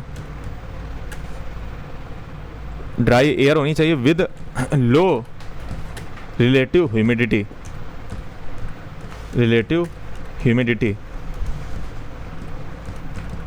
ठीक, ड्राई एयर होनी चाहिए विद लो रिलेटिव ह्यूमिडिटी। ये सब फैक्टर जब होंगे तभी ये इन्वर्जन ऑफ टेम्परेचर होता है। काम एटमॉस्फेयर होना चाहिए, ठंडा मतलब एकदम शांत एटमॉस्फेयर, या स्लो मूवमेंट एयर का होना चाहिए। काम का मतलब यही है कि स्लो मूवमेंट किसका होना चाहिए, एयर का। फिर स्नो कवर्ड सरफेस होनी चाहिए, स्नो कवर्ड सरफेस होनी चाहिए। तो ये दोस्तों इतने फैक्टर जो है इन्वर्जन ऑफ टेम्परेचर के लिए ज़रूरी होते हैं, तभी जो है सरफेस जो है ठंडा होगा और ऊपर जो है गर्म हवा चली जाएंगी। तो इन्वर्जन ऑफ टेम्परेचर दोस्तों जो है मैं आपको बता दूं, ये ग्राउंड सरफेस पे जो है ठंडी हवाएं हो जाती हैं, ऊपर जो है गर्म हवाएं चली जाती हैं, उल्टा हो जाता है लैप्स रेट के, निगेटिव लैप्स रेट हो जाता है। इन्वर्जन दोस्तों मोस्टली कहाँ पे होता है, ये ट्रॉपिकल और सब ट्रॉपिकल एरिया में ही होता है, क्योंकि ट्रॉपिकल और सब ट्रॉपिकल एरिया में ही जो है लंबी रातें होती हैं। ठीक है, और ट्रॉपिकल और सब ट्रॉपिकल रीजन में ही ये जो है इन्वर्जन ऑफ टेम्परेचर होता है।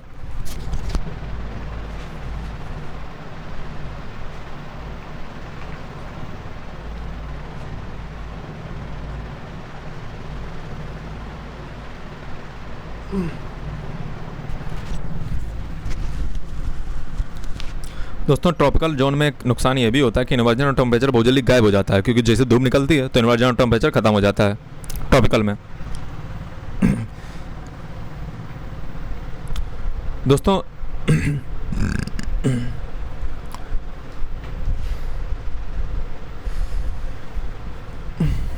इन्वर्जन का आपसे अगर कोई पूछे कैसे बढ़ता है, तो ये दोस्तों बढ़ता है जैसे जैसे आप पोल की ओर बढ़ते चले जाओगे, वैसे वैसे इन्वर्जन ऑफ टेम्परेचर जो है वो आपका बढ़ता चला जाएगा। फिनोमेना समझ गए, जैसे जैसे आप पोल की ओर बढ़ते जाओगे। ट्रॉपिकल पे बहुत कम समय तक इन्वर्जन टेम्परेचर रहता है, क्योंकि धूप निकल आती खत्म हो जाता है। पोल पे जैसे आप जाते जाओगे, मतलब जितना आप ऊपर जाते जाओगे हायर लैटिट्यूड में, उतना ही जो है टेम्परेचर ऑफ इन्वर्जन ज़्यादा देखने को मिलेगा। ठीक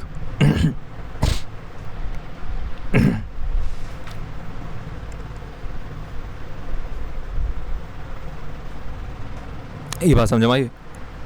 इन्वर्जन ऑफ टेम्परेचर जो है एक प्रकार की एटमॉस्फेरिक स्टेबिलिटी लाता है, ठीक है, ये बात आपको पता होनी चाहिए।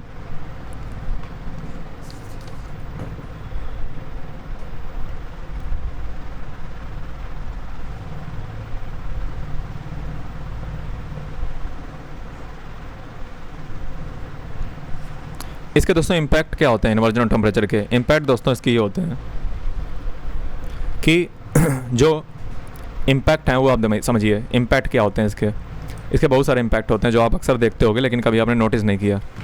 इसका इम्पैक्ट दोस्तों, पहला इम्पैक्ट होता है फॉग। जो कोहरा है ना, कोहरा दोस्तों इसी का कारण होता है, कोहराम। Fog consist of near surface cloud. Fog क्या होता है? नियर सरफेस क्लाउड होते हैं। When the air near the ground undergoes condensation.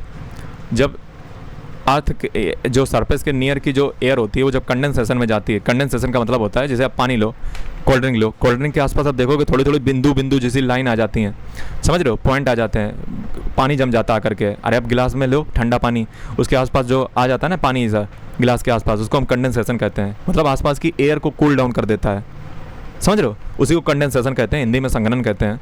तो फॉग क्या होता है? फॉग में क्या होता है कि जो नियर एयर होती है, एयर सरफेस के नियर जो एयर होती है ग्राउंड के, वो कंडेंसेट हो जाती है, ठीक है, तो इससे हमें फॉग मिलता है, ठीक है, ये बात याद रखिएगा। फॉग से विजिबिलिटी कम हो जाती है, दिल्ली में जो अक्सर खतरा रहता है, ठीक है, एक्सीडेंट के रिस्क हो जाते हैं, ठीक है, ट्रांसपोर्ट में दिक्कत होती है। तो फॉग जो है जब स्मोक के साथ मिल जाता है, मैंने क्या बताया, फॉग जब स्मोक के साथ मिल जाता है तो उसको हम क्या कहते हैं? स्मोग। चलो मैं आपको फ़ोटो दिखाता हूँ। फॉग दोस्तों जब स्मोक के साथ मिल जाता है तब उसको हम क्या कहते हैं? ये देखो फॉग है, ये फॉग है, ठीक है। जब फॉग किसके साथ मिल जाएगा? स्मोक के साथ, तब बन जाता है स्मॉग। स्मोक वर्ड याद रखिएगा, स्मॉग, ठीक है। फॉग दोस्तों मैं आपको बता दूं, यही जो है ना दिल्ली में यही पोल्यूशन रहता है। फॉग दोस्तों हेल्थ के लिए बहुत दिक्कतकारी होता है, फसलें नुकसान पहुंचाता है, फॉग हेल्थ के लिए बुरा होता है। जैसे लंदन में दोस्तों 1952 में फॉग ऐसा हुआ था कि 4000 लोग मारे गए थे, डेथ हो गई थी, ठीक है। दिल्ली एनसीआर रीजन में जो अक्सर ये देखने को मिलता है, टेम्परेचर इन्वर्जन के कारण ही ये होता है, ठीक है। ठंडियों में ही अक्सर आपको देखने को मिलता है। मैंने क्या बताया, लंबी लंबी रातें, ठीक है, इसीलिए। क्रॉप पे दोस्तों फॉग का बहुत बुरा इम्पैक्ट होता है। क्रॉप जो है डैमेज हो जाती है, जैसे बीट हो गया, बार्ले हो गया, ग्राम हो गया, लेंटिल हो गया, मस्टर्ड हो गया, पीज हो गया, वेजिटेबल हो गया, चिली हो गया, पोटैटो हो गया, फ्रूट और चार्ड जो होते हैं इस सीरियसली जो है डैमेज हो जाते हैं फॉग से। शुगर केन जो क्रॉप होती है जो इंडिया में होती है, महाराष्ट्र और यूपी तरफ, ठीक है, और कई रीजन में होती है जैसे पंजाब, उत्तराखंड, हरियाणा, इसमें जो है एक डिसीज रोग पैदा हो जाता है फॉग से, जिसको हम रेड रॉट कहते हैं। रेड रॉट डिसीज जैसा ऐसा होता है, मैं आपको दिखा देता हूँ। रेड रॉट, ये डिसीज भी इसी से हो जाता है। और जब ये डिसीज हो जाता है रेड रॉट, तब दोस्तों क्या होता है कि शुगर में जो है जो कंटेंट होता है मटेरियल वो कम हो जाता है, ठीक है, जिससे नुकसान किसानों को होता है। इसी प्रकार से दोस्तों एक ऑर्चार्ड की खेती होती है, ऑर्चार्ड की खेती भी दोस्तों ख़राब हो जाती है। ये कहाँ पे होती है? देखिए दोस्तों कितना बेहतरीन, मतलब इमेजिन, जस्ट इमेजिन। अब दोस्तों इसको मैं ज़रूर देखूँगा क्योंकि मैं नेचर लवर हूँ, ठीक है, और प्रकृति मुझे काफ़ी पसंद आती है, और अब मैं ज़रूर इसको देखूँगा क्योंकि मुझे जो है तुम्हारे लोगों के चक्कर में मैं इसको देख लेता हूँ, वरना मैं नहीं देखता हूँ, ठीक है। तो ये दोस्तों ऑर्चार्ड है, ठीक है। ओ वाह वाह वाह, मतलब क्या खतरनाक इरादा है? मतलब नज़रें घुमा के देखो ज़रा, ऑर्चार्ड कितना बढ़िया, मतलब एकदम मस्त माहौल है, हाँ, वाह वाह वाह। चलो पढ़ाई बाद में कर लेना, पहले देख लो, ठीक है। ये देखो ऑर्चार्ड है, पेड़ है, ठीक है। ये रातें ये मौसम नदी,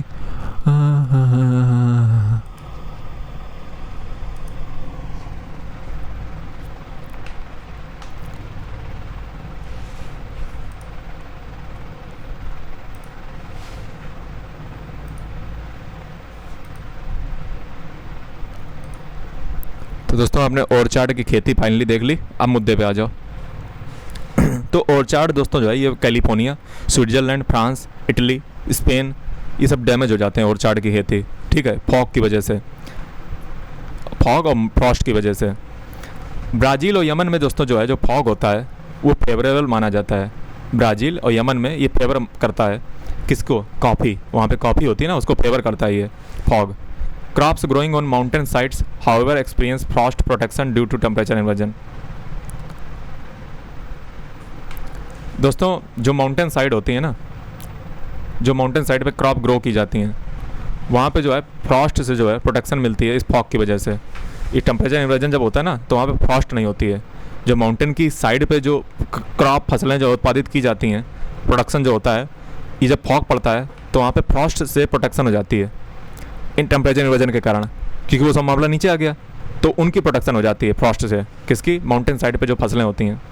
ह्यूमन सेटलमेंट पे भी जो है नुकसान होता है इसका, ठीक है। ह्यूमन सेटलमेंट जैसे मेडिटेरियन रीजन पे आप देखोगे ह्यूमन सेटलमेंट और लोकेशन जो है ऑर्चार्ड की क्लोजली इन्फ्लुएंस होती है इन्वर्जन और टेम्परेचर से, ठीक है। जैसे लोअर पार्ट जो आल्प्स के हैं, आल्प्स पर्वत के, ठीक है, वहाँ पे आपको सेटलमेंट देखने को नहीं मिलेगी क्योंकि ये सब जो है नष्ट कर देता है। जो अपर पार्ट हैं आल्प्स के वो इनहेबिटेटेड हैं। जैसे आल्प्स मैं आपको दिखाऊं तो आल्प्स जो है ऑर्चार्ड, आल्प्स मैं दिखाता हूँ तो आल्प्स का जो लोअर पार्ट है वहाँ पे दोस्तों जो है टेम्परेचर इन्वर्जन के कारण ही वहाँ पे ऑर्चार्ड जो है प्रभावित होता है और उससे वहाँ पे ह्यूमन सेटलमेंट आपको देखने को नहीं मिलेगी ऑर्चार्ड के लोअर पार्ट में। अपर पार्ट में ही सिर्फ ह्यूमन सेटलमेंट आपको देखने को मिलती है, ठीक है। ये बात आपको ऑर्चार्ड के बारे में पता नहीं चाहिए, आल्प्स के बारे में, ठीक है।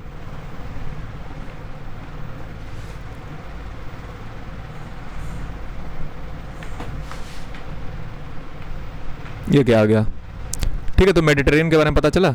मेडिटेरियन में जो आल्प्स हैं उनके लोअर पार्ट में कोई नहीं इनहेबिट करता है क्योंकि ऑर्चार्ड की खेती डैमेज हो जाती है टेम्परेचर इन्वर्जन के कारण, और अपर पार्ट में ही लग रहते हैं। तो वो कितना बढ़िया, मतलब जूसी टाइप का लग रहा है, मतलब मन में मुंह में लड्डू फूटा है, ठीक है।